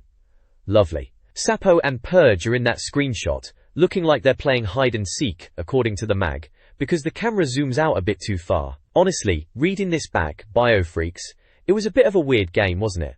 Fun for a laugh with mates, maybe? The next page we have here, right, it's all about Biofreaks. Remember that one? Blimey, they were pushing the boat out with the gore back then, weren't they? Gore blimey, governor, it even says, haha. They're talking about how you can chop limbs off and slice your nemesis in half. A bit much, really, but I suppose it was the selling point. The reviewer is chatting about this feature called Fly Me to the Moon, where your character can fly. Apparently Purge, one of the characters with rotor blades, can't even stay in the air for long, which sounds a bit rubbish, doesn't it? They mention some air-based diagonal sniping, which they say doesn't really exist but somehow works. Right then. And legging it is apparently a good use of flying. Makes sense, I suppose. Legging it, there's a bit about taunts too, under your Biofreak Smells of Wee. Very classy magazine title there. They mention Sapo doing some thumbernose thing, and Delta bending over and patting her bum with a sword. Goodness me. Apparently there's a fair number of these taunts, if you can be bothered to find them. Harty. Looking at the screenshots, it's all very grim and gritty, innit? Lots of clashing colours and chunky polygons. They reckon the visuals are an 8 out of 10, so not bad, but they say the arenas could be more detailed. Sounds are a 6, just tunes and screams. Mastery and lifespan both get 7s. Mastery is about the character animation, and lifespan is just that there's a good bit to discover, to keep you occupied. The verdict is that Biofreaks will delight casual players but disappoint brawling purists. Bit of a mixed bag then. And it gets a 76% overall. So, alright I suppose, not groundbreaking but probably something to rent for a weekend if there was nothing else on. This page is a review from N64 Magazine, looks like issue 18, and it's all about virtual chess on the N64. They've given it a decent 76% overall. Visually they're saying it's alright for a chess game, nothing too special, a bit Robin reliant, whatever that means. Sounds get a 3, apparently over 50 sound effects but they all sound the same. Plus some soothing ambience, which sounds like a waste of time. Mastery gets a 7, the AI is apparently hard work and will run rings around you, which is probably true for me these days. Lifespan is a 9, well, it's chess, innit? Goes on forever. Is J gay. Looking at the pictures, the chess pieces are a bit daft. There's one with a skeleton deer head on a wheelbarrow, described as needlessly weird. Another picture shows the queen dealing rough justice to a pawn, so it's not your average chess set. There's mention of camera twitching on the board and Titus, who sounds like some sort of character in the game, getting shot with an air rifle, seriously. Another shot shows the board with arrows indicating piece moves, which they call handy. The reviewer, Tim Weaver, seems a bit underwhelmed by the graphics, calling them shabby and amateur, but says the actual chess playing is good and difficult. You can even see the CPU's ideal move by pressing B, apparently. He mentions it's got multiple difficulty levels and cutscenes, where a bloke in a Viking suit gets crushed, which sounds a bit random for chess. He reckons it's a good alternative if you want a proper challenge compared to playing your granddad, and the AI will always play and doesn't chat about mobile libraries, which is a plus, I suppose. Verdict is, shabbily presented but good for a think frenzy with AI as good as Kasparov apparently, maybe a slight exaggeration there. So yeah, virtual chess, not bad if you really love chess on your N64, but maybe a bit weird looking. This page is all about a competition to win videos, typical magazine filler back then. It's called Win Videos, in big orange letters, really grabbing your attention. They're giving away anime videos, which was getting pretty big at the time in the UK, especially with stuff like manga video bringing it over. Nietzsche. The text talks about how rubbish Saturday night telly can be, mentioning some made-up awful TV movie called Death Stalker, Hate in a Wheelbarrow, and the usual stuff like Casualty and City Central. So true, telly was a wasteland sometimes. They say that AD Vision, bless them, have got together to save your Saturday nights, and they're giving away Neon Genesis Evangelion and Dirty Pair Flash videos as prizes. These were fairly new to the UK then, and they even mentioned the quality B-movie actors doing the dubbing. A bit of a dig maybe. To win, you had to draw a manga-style cartoon strip and send it in. They didn't care what it was about, as long as it made them sit up and take notice, and was no more than 10 panels long. The prizes were copies of Evangelion and Dirty Pair Flash videos, and a poster. The best entries were even going to get printed in a future issue of the magazine. Bragging rights for sure. There's also a bit about how to enter, just sending your scribblings to Vidiamin at N64 Magazine in Bath. Simple enough. The rules are pretty standard stuff. Closing date in September 98, employees can't enter, include your address and a stamped envelope if you wanted your stuff back, editor's decision is final, and a mention of Matthew Kelly for some reason, probably just a bit of random 90s humor thrown in. Oh, and there are some game boxes shown too, Rampage is there, and the Dirty Pair Flash video box itself, and the Neon Genesis Evangelion box, just to show you what you could win. This page then, is all about Wetrix. How to build winning landscapes in Wetrix, the headline shouts. A bit much for arranging falling blocks, isn't it? They're calling it a water game, and going on about it being superb and dripping brilliant, laying it on thick as usual. There's a funny little note from someone called Tim saying he's had an accident with his hand. Bless him, must have been playing it too intensely. They reckon it's a great little puzzle game, maybe not essential but certainly up there with the best of them. Says you can get your scores into the millions with enough practice, and they might even start a leaderboard if enough people are sending in decent scores. And right at the bottom it mentions they reviewed Wetrix back in issue 15, so if you missed that one, you know where to look. Basically it's a page of tips, and a bit of a write-up for Wetrix. Good little game as I recall. This page is all about Wetrix for the N64, giving you some pointers on how to not completely mess it up. It kicks off with some basic advice before you even get going, suggesting you actually bother with the practice levels, which, fair enough, probably a good idea. It reckons using the D-pad is better than the analog stick, which is a bit old school, but each to their own. Then it dives into general tips, breaking it down into sections like camera, saying medium zoom and a top-down view are the way to go for pinpoint accuracy. Perimeter is obviously key. Build walls around the edge to stop the water draining away, common sense really, but they say don't go too high with them walls, or you'll risk earthquakes. Drips are those annoying leaks apparently. If you get a few of them, things can go south quickly. Saving space is about clever piece placement, using square uppers to make ponds side by side, saving room for more water, which again makes sense. Saving time is about splitting big lakes to get rid of water bubbles faster. Which, yeah, speed is the name of the game, isn't it? Earthquakes are the bane of Wetrix apparently, ruins your carefully built landscape, and makes water leak. They suggest dumping pieces anywhere, unless you've got uppers to fix the damage, which sounds a bit desperate. Just a little more space, talks about using downers to make thin walls to squeeze in a bit more water, but warning you not to mess it up, or you'll have a leak problem. Smart bombs are essential apparently, use them to clear water when things get too much, and base plan is all about getting your initial base right, saying if you mess it up, just restart, don't try and carry on with a dodgy foundation. So yeah, some pretty standard Wetrix advice, really probably helpful if you were completely clueless back in 98. This page in the magazine is all about events. Well, in a game obviously, not like village fetes or anything. It looks like some sort of puzzle game where you're messing about with landscapes and water. They're running through a few of the gameplay mechanics. Warringtons. So first up is ducks. Apparently the more ducks you've got, the better your score multiplier. They reckon 3 ducks is a good amount to aim for, helpful tip there. Then bombs, pretty straightforward these, good for bringing down that earthquake meter thingy and generally smashing up the scenery. Apparently you need to be careful where you drop them though, or you can cause a chain reaction if you've already blown a hole in the level. Sounds a bit dodgy if you ask me, probably best to keep bombs away from holes then. Ice cubes are next, they freeze water which gets rid of any ducks, and can even make your rainbow disappear if you've managed to get one of those going. You can melt them with fireballs but the points are smaller than if you just got rid of the water normally. But if you drop an ice cube where there's no water, you get a dry ice bonus. Sounds like a good earner. Rainbows boost your score when you've got enough water, multiplying your points by 10. It also works with the duck multiplier for even more points, so rainbows and ducks seem like the dream team in this game. Fireballs are your lifesaver, or so they say. They lower the drain meter by getting rid of lakes, and can bring back a rainbow if you've lost one. You can also use them as bombs when the earthquake meter is high. They reckon it's best to use them for evaporating water to get points, if you can manage it properly. Mines are the last event, they turn up later in the game and just float about. If they end up in a dried up lake they explode and make a big hole. They suggest only getting rid of lakes with mines in them, if you can patch up the hole afterwards. Otherwise, just evaporate a duck pond for safer points, even if you don't get as many. Sensible advice there, no need to be too greedy. Then there's a how to prevent earthquakes bit. Basically, keep an eye on the earthquake meter on the side of the screen. When it gets near the 3/4 mark, you need to start using bombs and fireballs to bring it down, because the game apparently likes to throw a load of uppers at you all at once, which makes the meter go up fast. Another tip is not to build too high, keep things at 2 levels or less, apart from your bomb pile, whatever that is. Sounds like a right balancing act, this game.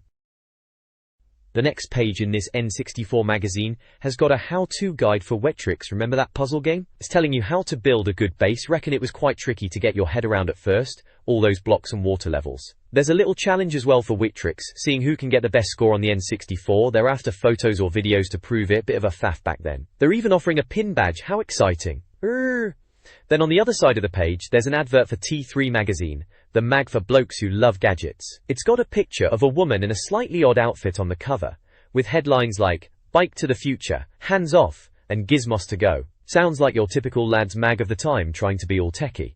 Inside, they're apparently looking at labs and future tech, digital telly stuff, and even cruise liners. Blimey. And of course there's a special trial offer. To subscribe for a few quid, get a few issues delivered. Standard magazine stuff really.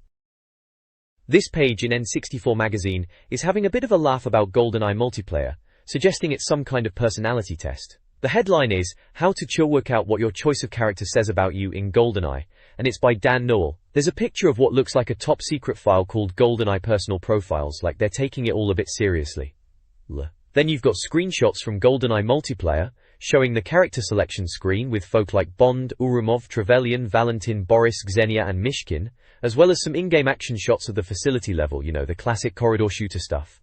The article itself reckons your choice of Oddjob or Bond or whoever in GoldenEye says something deep about you. It's all a bit tongue-in-cheek, saying you don't need expensive psychoanalysis, just a copy of GoldenEye to figure yourself out. They're joking about whether you're a wannabe Bond, a Mishkin fan, or some kind of fun-loving scientist type, if you pick someone else. It ends by saying, let's talk about your mother, which is a bit of a strange way to finish, but you know, typical N64 mag silliness from back then. It's all a bit of a laugh about how much we were all obsessed with GoldenEye multiplayer back in the day. This page is all about working out what your choice of character in GoldenEye 007 says about you. A bit of fun from N64 magazine back in the day. Burka. First up is James Bond himself.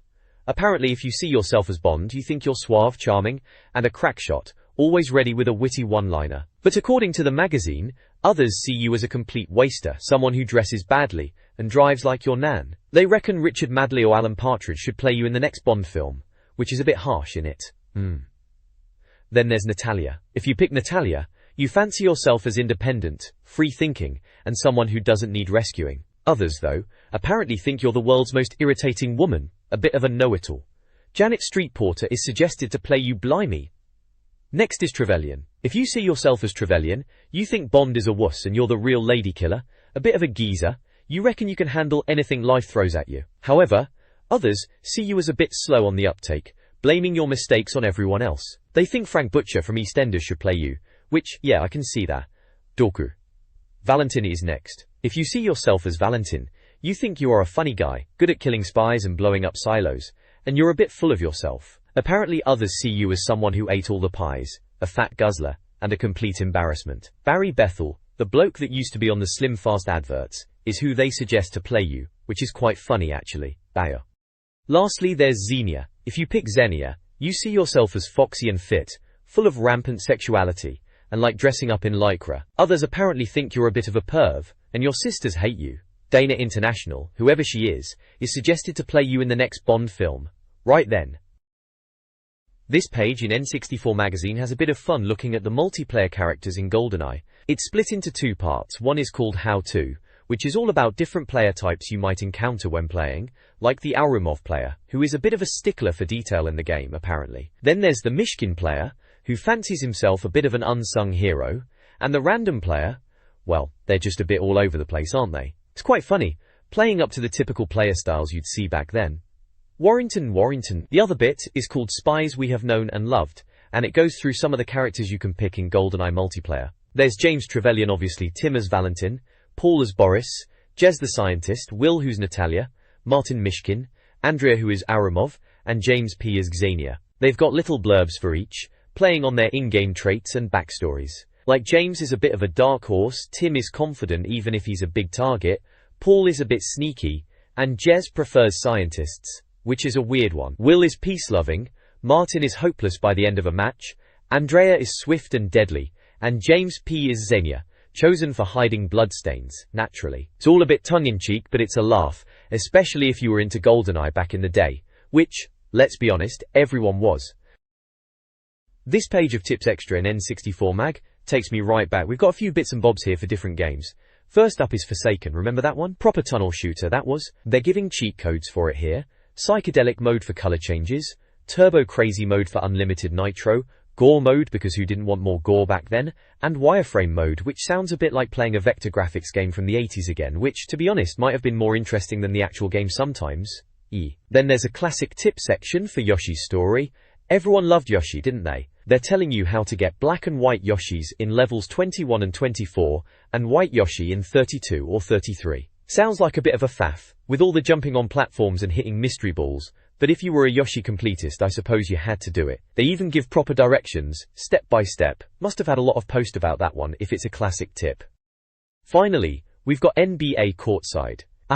NBA games on the 64, good times.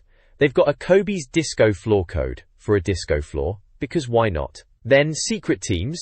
Apparently if you hold L while selecting an exhibition match, you get Nintendo N-Cube and Left Field teams, which is a bit random, isn't it? And lastly, Big Head mode, which was always a laugh, make everyone's heads massive.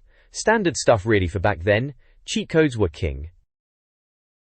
This page from N64 Magazine looks like it's the Reader's Tips section, Reader's Top 10 Tips it's called. Always a good bit to flick to, see if anyone had discovered anything cool.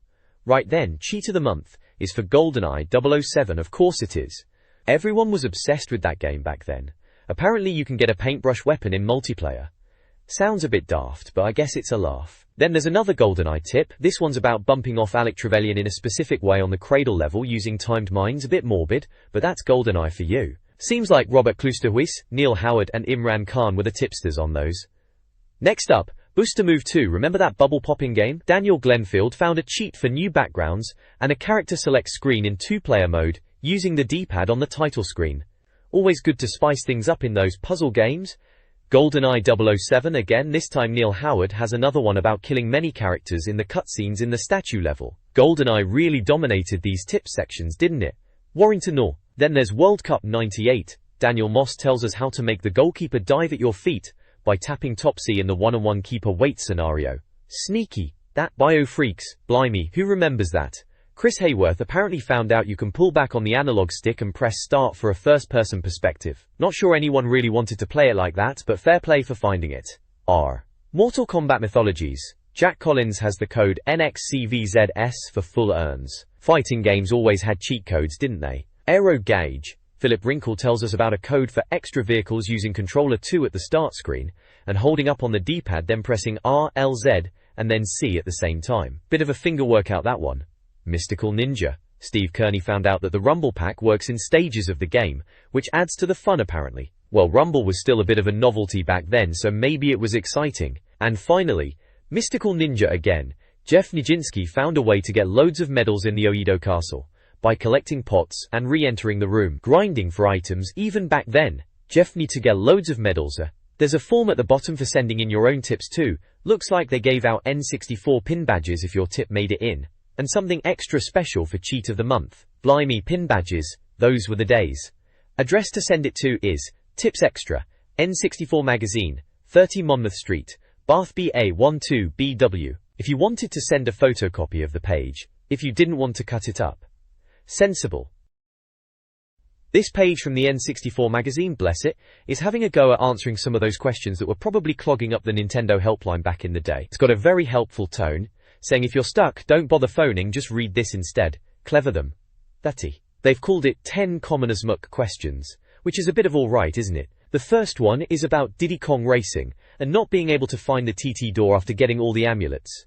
Turns out, you've got to beat Wizpig first, who'd have thought? Then there's one about the Red Switch Palace in Super Mario 64, which is always a pain to find if you're not looking up, apparently. And another Diddy Kong Racing one, this time about finding one of the TT amulets, and it's something about a yellow rabbit in a cellar.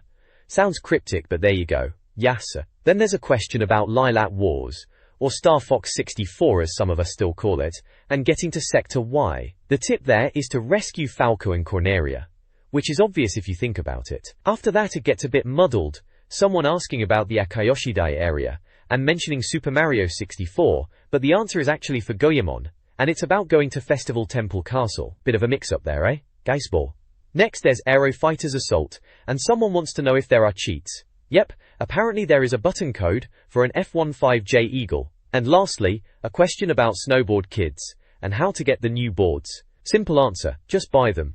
And they even give you a price list for the freestyle, all-around, and alpine boards, which is handy if you were saving your pocket money. There's a picture of Mario with wings, classic, and a couple of screenshots. One from Mario 64 showing off some stars and coins, and another one from Snowboard Kids showing the board selection screen. All in all, a decent little help section if you were stuck on any of these games back in '98, before everyone had the internet in their pocket. Good times, simpler times. This page is all about the Nintendo hotline. Back when you actually had to phone someone if you were stuck in a game, imagine that. It's advertising their games help service. They reckon they have expert games players who know everything Nintendo and can help you out if you are in a pickle. They're even open 7 days a week, which is pretty dedicated.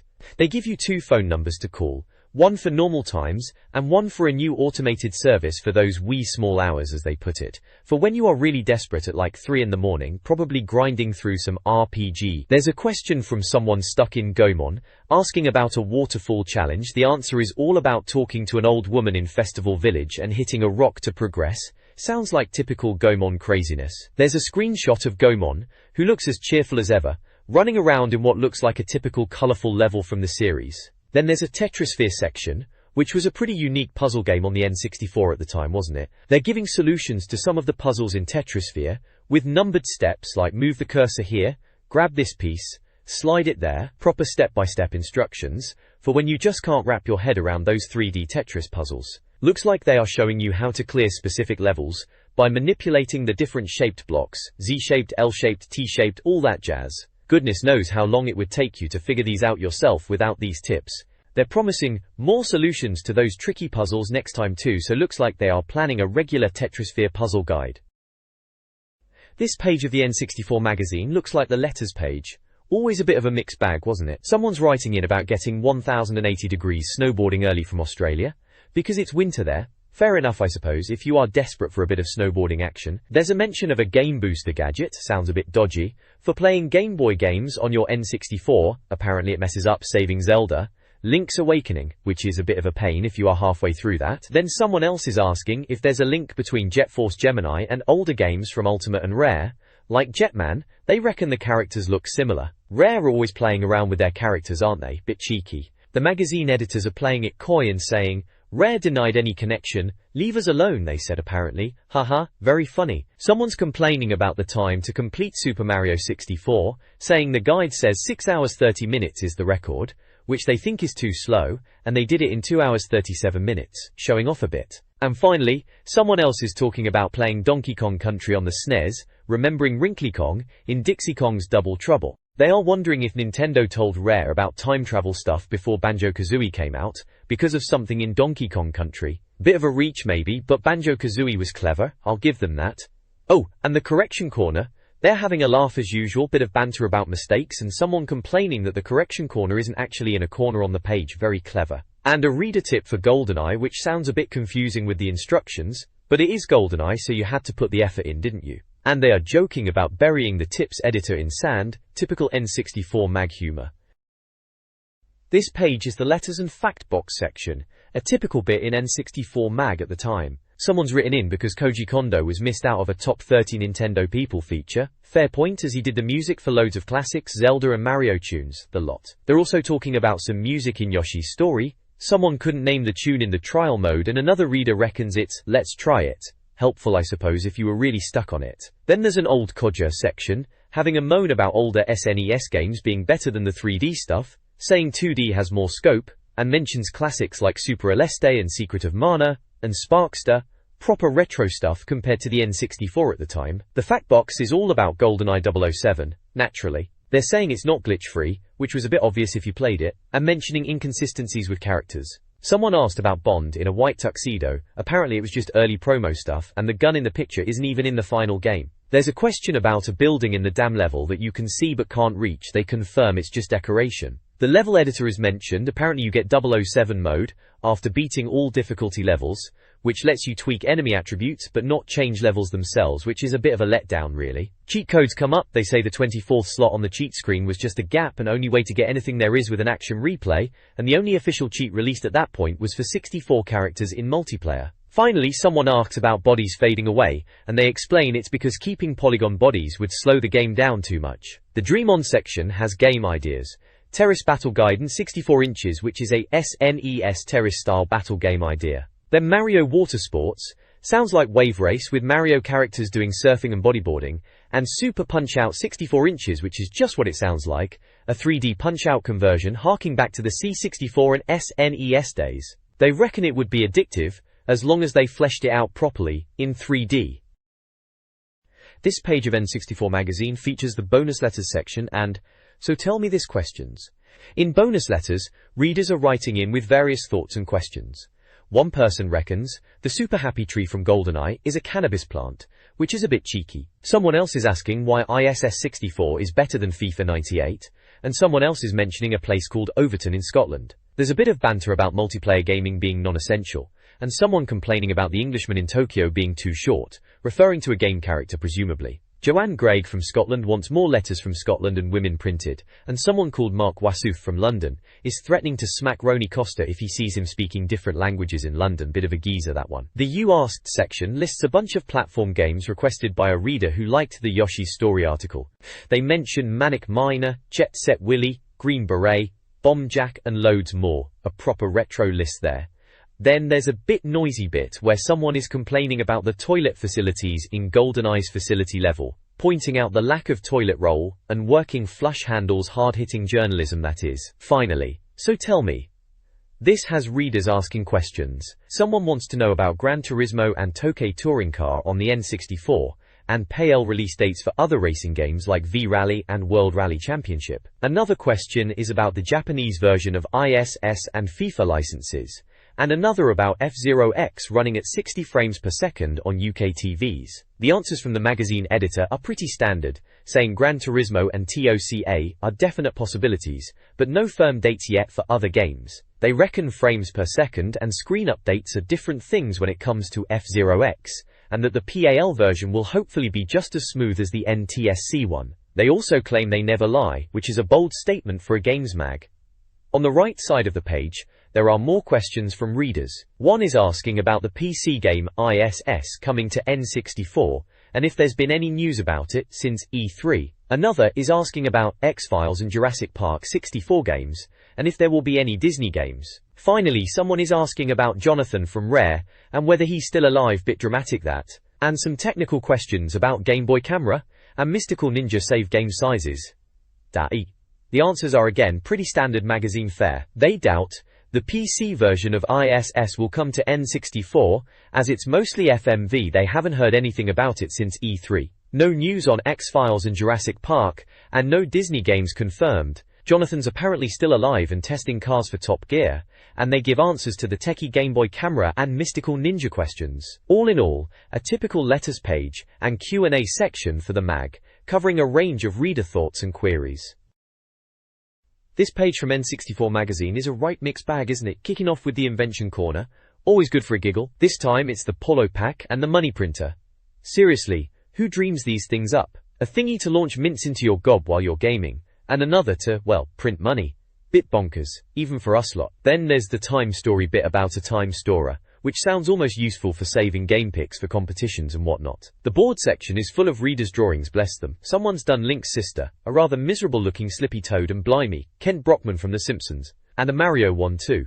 Down in the Q&A section, someone's asking about the Sofrac 64 not ringing any bells for me. Another bloke thinks Super Mario RPG 2 screenshots look rubbish. Bit harsh, mate, it's SNES, what were you expecting? Ray tracing. And someone's wondering about playing US Zelda on a UK machine with a converter. Good luck with that, mate, sounds like a faff. They reckon South Park Deathmatch might be like Turok or GoldenEye. Big talk that is. Real-time clock in the D drive? Alright for some. Yes, standard N64 mag stuff, daft inventions, reader bits and bobs, and the usual questions. Looks about right. This page delves into the, frankly, rather epic journey of how a game makes its way into an N64 cartridge. It's called The Evolution, and it's all about just how games are made. They reckon it's not as simple as some might think, and they're right, mind you. It kicks off by saying, you can't just slap together a film license and some walking characters and expect a game to magically appear. Apparently, it takes months and a massive marketing budget. Who knew, eh? Yay. They break it down into periods, like it's prehistoric times. First, you've got the idea-Jurassic period, represented by a light bulb naturally.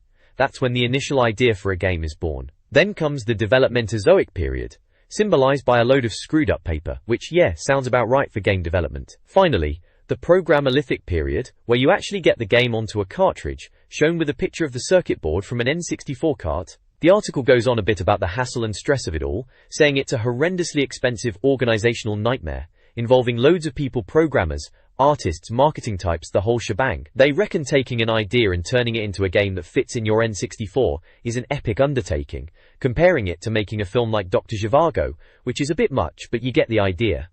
They do acknowledge why developers bother though, mentioning the rewards are astoundingly lucrative if you get it right. They even drop Rare's name, talking about turning up at their car park and seeing Mercedes convertibles, which paints a nice picture of game development riches back then, doesn't it? It's a bit tongue-in-cheek, suggesting the rewards justify all the endless planning, heated discussions, and late nights. They wrap up by saying, setting up camp in respected British development houses they watched as these blockbusting games took shape. All very dramatic, but it was an exciting time for games on the N64, wasn't it?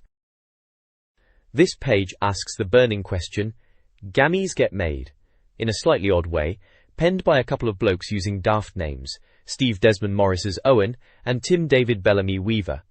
It looks like they're investigating how games are actually made, using Fighter's Destiny as an example. There are two big pictures, one of the Fighter's Destiny cartridge itself, which they've labelled as being from the Testaroic period, which I reckon is their little joke about the testing phase. The other picture is the full box art of Fighter's Destiny, tagged as the Releaseacious period, another bit of wordplay about the game getting released. Fighter's Destiny, eh? It was alright. A bit different with its weird ring-out system. Came out around the time when everyone was obsessed with 3D fighters, trying to be the next Virtua Fighter or Tekken. This one was on the N64 of course, trying to get a slice of that fighting pie. This page is from August 1998, issue 125 apparently. This page from issue 18 of N64 Magazine, it's delving into the nitty-gritty of game development, right from the initial spark of an idea, through to the early design stages, and finally spotlighting some developers. It kicks off with the original idea, pondering where game ideas actually come from. Brian Baglow from DMA Design reckons the idea for Silicon Valley, that's the one with the transforming animals, apparently came straight from their boss, Dave Jones, pretty much out of nowhere. Baglow makes a point about how game ideas usually come from one person, rather than a big group brainstorm, which rings true enough, I suppose. Then there's early design, which talks about the next phase once you've got your idea. It mentions how teams start figuring out the game's structure and levels after settling on the story. Baglow brings up crossing animals again, probably referring to Silicon Valley, saying they had to come up with designs that balanced out different animal skills for gameplay. Seems obvious, but you've got to start somewhere. Jupol. The developers section then shines a light on 3 studios. First up is DMA Design, based in Dundee. They made Lemmings, proper classic that, and Grand Theft Auto, which was causing a bit of a stir back then with its, shall we say, robust content. They mentioned DMA are also working on Body Harvest and Silicon Valley, slated for release sometime in 1999. Busy bunch. You Grames, the French lot. Apparently they were big on SNES and Game Boy titles, and now getting into the N64 scene. They've got a few licensed games, like Mission Impossible, which is bound to have Jim Phelps in it, naturally. Plus, they're also doing Space Race 64, Looney Tunes Space Race, and V-Rally. Loads of races back then, weren't there? Anyway. Lastly, there's Vis Interactive from Dunfermline. They're total newcomers to game development, and their first game is Earthworm Jim 3D. Blimey. Earthworm Jim in 3D, that's a jump. It's also mentioned it's multi-platform, and they're hoping it'll continue the success of the Earthworm Jim series, and be a good start for them on the N64. Good luck to them. Going 3D for your first game is a bold move. Warrington Norker. There are screenshots dotted around. One's of Body Harvest, looks a bit like a top-down shooter. Another of Silicon Valley showing a tank-like creature. Then Mission Impossible with a bloke in a suit, looks like Jim Phelps alright. And finally, a glimpse of Earthworm Jim 3D. Yeah, it's definitely 3D Earthworm Jim. Warrington boy. Overall, it's a decent peek behind the curtain of game development in the late 90s, when the N64 was really hitting its stride. Lots of interesting titles coming out, and it's interesting to see the different approaches studios are taking, from original ideas to licensed properties, and even brand new developers having a go. This page delves into the development process of games on the N64, in particular Mission Impossible. It talks about the initial paper design phase, with artists sketching scenarios and level designers getting involved early to visualize the game. Apparently even back then they were prototyping ideas and testing stuff out in early versions of the game. There's mention of how level designers work with artists' ideas and the iterative process of level design. It sounds like it could take ages, with levels getting approved and changes taking weeks. They even mentioned Nintendo's tight control over third-party developers, which sounds a bit stressful for the studios back then. The article mentions a specific example where they tried a tornado effect using just boxes to get a feel for it, even adding early sound effects. This kind of early experimentation is always interesting to hear about. There's a screenshot from Mission Impossible, with Ethan Hunt looking a bit blocky, which they jokingly point out in the caption saying he doesn't look like the cruiser, Tom Cruise, and instead looks like no one at all, which is a bit cheeky. The article also touches upon the financial side of things, with a section called Loadsome Money. It talks about Nintendo's profit margins on cartridges, and how top games could sell around 2 million copies worldwide, especially around Christmas time. They mention Tomb Raider, Resident Evil, and Final Fantasy V-2 as examples of big profit makers. Electronic Arts, apparently, were being a bit picky about developing for the N64, unless there was a good niche, suggesting the profits weren't always amazing for everyone. They mentioned some development issues with Mission Impossible, specifically around killing in the game, due to the agreement with Tom Cruise. It was supposed to be espionage-focused, but they realized that gamers wanted more action after seeing GoldenEye 07's success. This caused some headaches with the licensors. It sounds like working with movie licenses could be a right pain. Even then, the article ends talking about the development team at Silicon Valley, saying it consists of 3 programmers, 3 artists, and 2 level designers, and they don't have a rigid structure, preferring to let artists come up with level ideas. Brian says if the artists have good level ideas, then that's great, and that there's always things to add to give it polish. Overall, it's a decent look into the game development process in the late 90s for the N64, specifically focusing on Mission Impossible and the pressures and challenges faced by developers at the time. It's a reminder of how much things have changed, but also how some things, like licensor headaches, probably remain the same. This page delves into the behind the scenes of game development, doesn't it? Right then, so it kicks off by talking about how long games take to make, and how it's all about getting the game right, not just rushing it out the door. They mentioned DMA Design, who were based up in Scotland, now Rockstar North of course, talking about their upcoming game Silicon Valley and Body Harvest. Apparently even way back 18 months ago, Body Harvest was being playtested to death by a huge team. Brian Baglow from DMA is quoted, saying playtesting is like homework, meticulous research, which sounds about right, doesn't it? They ship their games off to Nintendo's Mario Club in Japan and America for even more testing, proper thorough. Next up is marketing and publishing, which is when the game is finished and the publisher, in this case Take-Two Interactive for Silicon Valley, comes in to handle all the adverts and making sure it's not rubbish. They use Silicon Valley as an example, saying it's nearly done, just needs all the marketing gubbins sorted. There's a screenshot of Silicon Valley, looks alright, a bit like Lemmings in 3D if I remember rightly, and there's a screenshot of Body Harvest too, with some Cronenbergesque beasties in it. That was supposed to be a big one, wasn't it? There's also a little snap of Earthworm Jim 3D, or EWJ 3D as they call it, reaching stage 5 of its evolutionary guide, whatever that means, mind they say, a bit dramatic. Then there is a bit about respect royalty, all about money really, how publishers license games for different regions, European publishers, Japanese publishers, all that. It mentions Infogrames, GT64 which is International Superstar Soccer 64 I think, and how publishers pay a lump sum or a percentage per game sold, depending on how good the game is. Smaller companies might get royalties, makes sense. They mention Body Harvest again, being published by Midway in the US and Gremlin over here. Oh, and there is the box art for Fighter's Destiny, remember that one? Bit of a Virtua Fighter knockoff, but it was alright for a laugh with your mates. And they round it off talking about release dates and marketing pushes, mentioning Mission Impossible being delayed and how getting carts made takes ages, especially around Christmas. They even bring up Zelda 64, Ocarina of Time, suggesting even that probably had delays because of all the money involved. Sounds about right. These things always take longer, and cost more than you expect.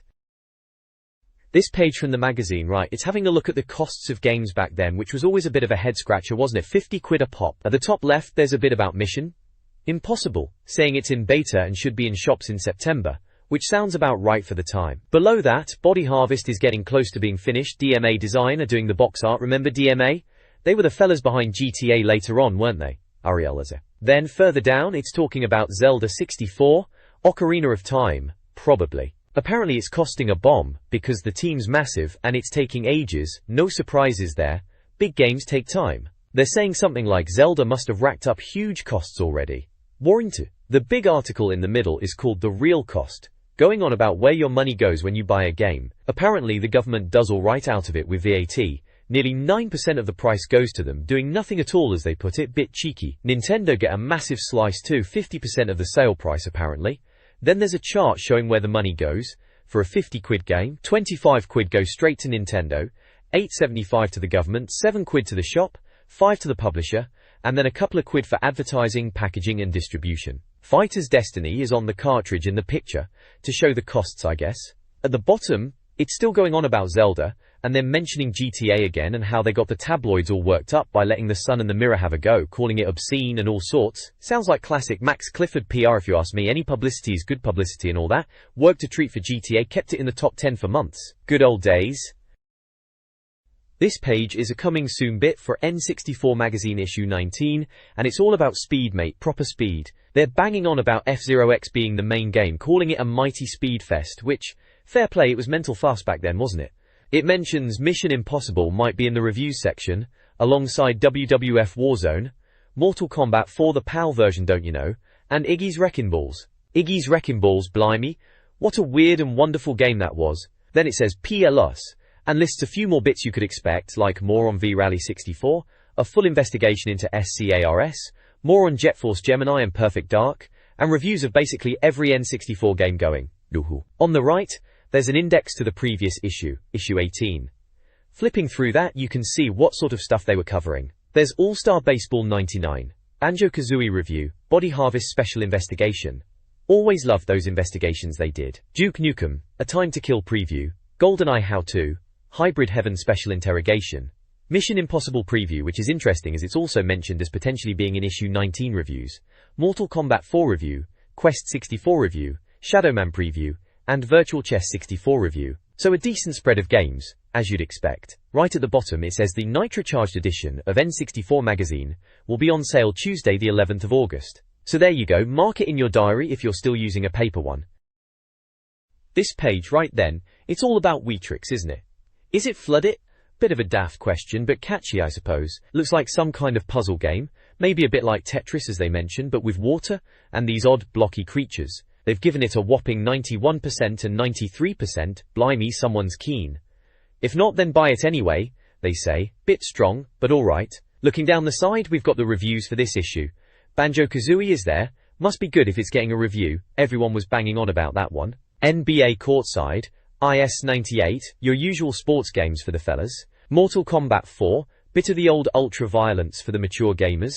And Quest 64, remember that one, the RPG? Then there's Major League Baseball, and All-Star Baseball for the Yanks I reckon, and Biofreaks, sounds a bit dodgy that and then other great stuff, always liked this bit, Body Harvest, Zelda 64, Wipeout 64, Castlevania 64, Wild Metal Country, Perfect Dark, Mission Impossible, all getting a look in. Blimey, packed issue, sounds like they're proper excited for Zelda, and Perfect Dark as usual, and Wipeout and Castlevania on the 64, yeah. That's what we want to see. Something about an all-new RPG, and video game evolution too, bit grand. And anime videos. Alright for some. Warrington. Dorrington. Dorrington. Dorrington. Warrington. Warrington. Warrington. Warrington. Warrington. Dorrington Norcrew. Warrington. Warrington Norcrew. Dorrington. Dorrington Norcrew.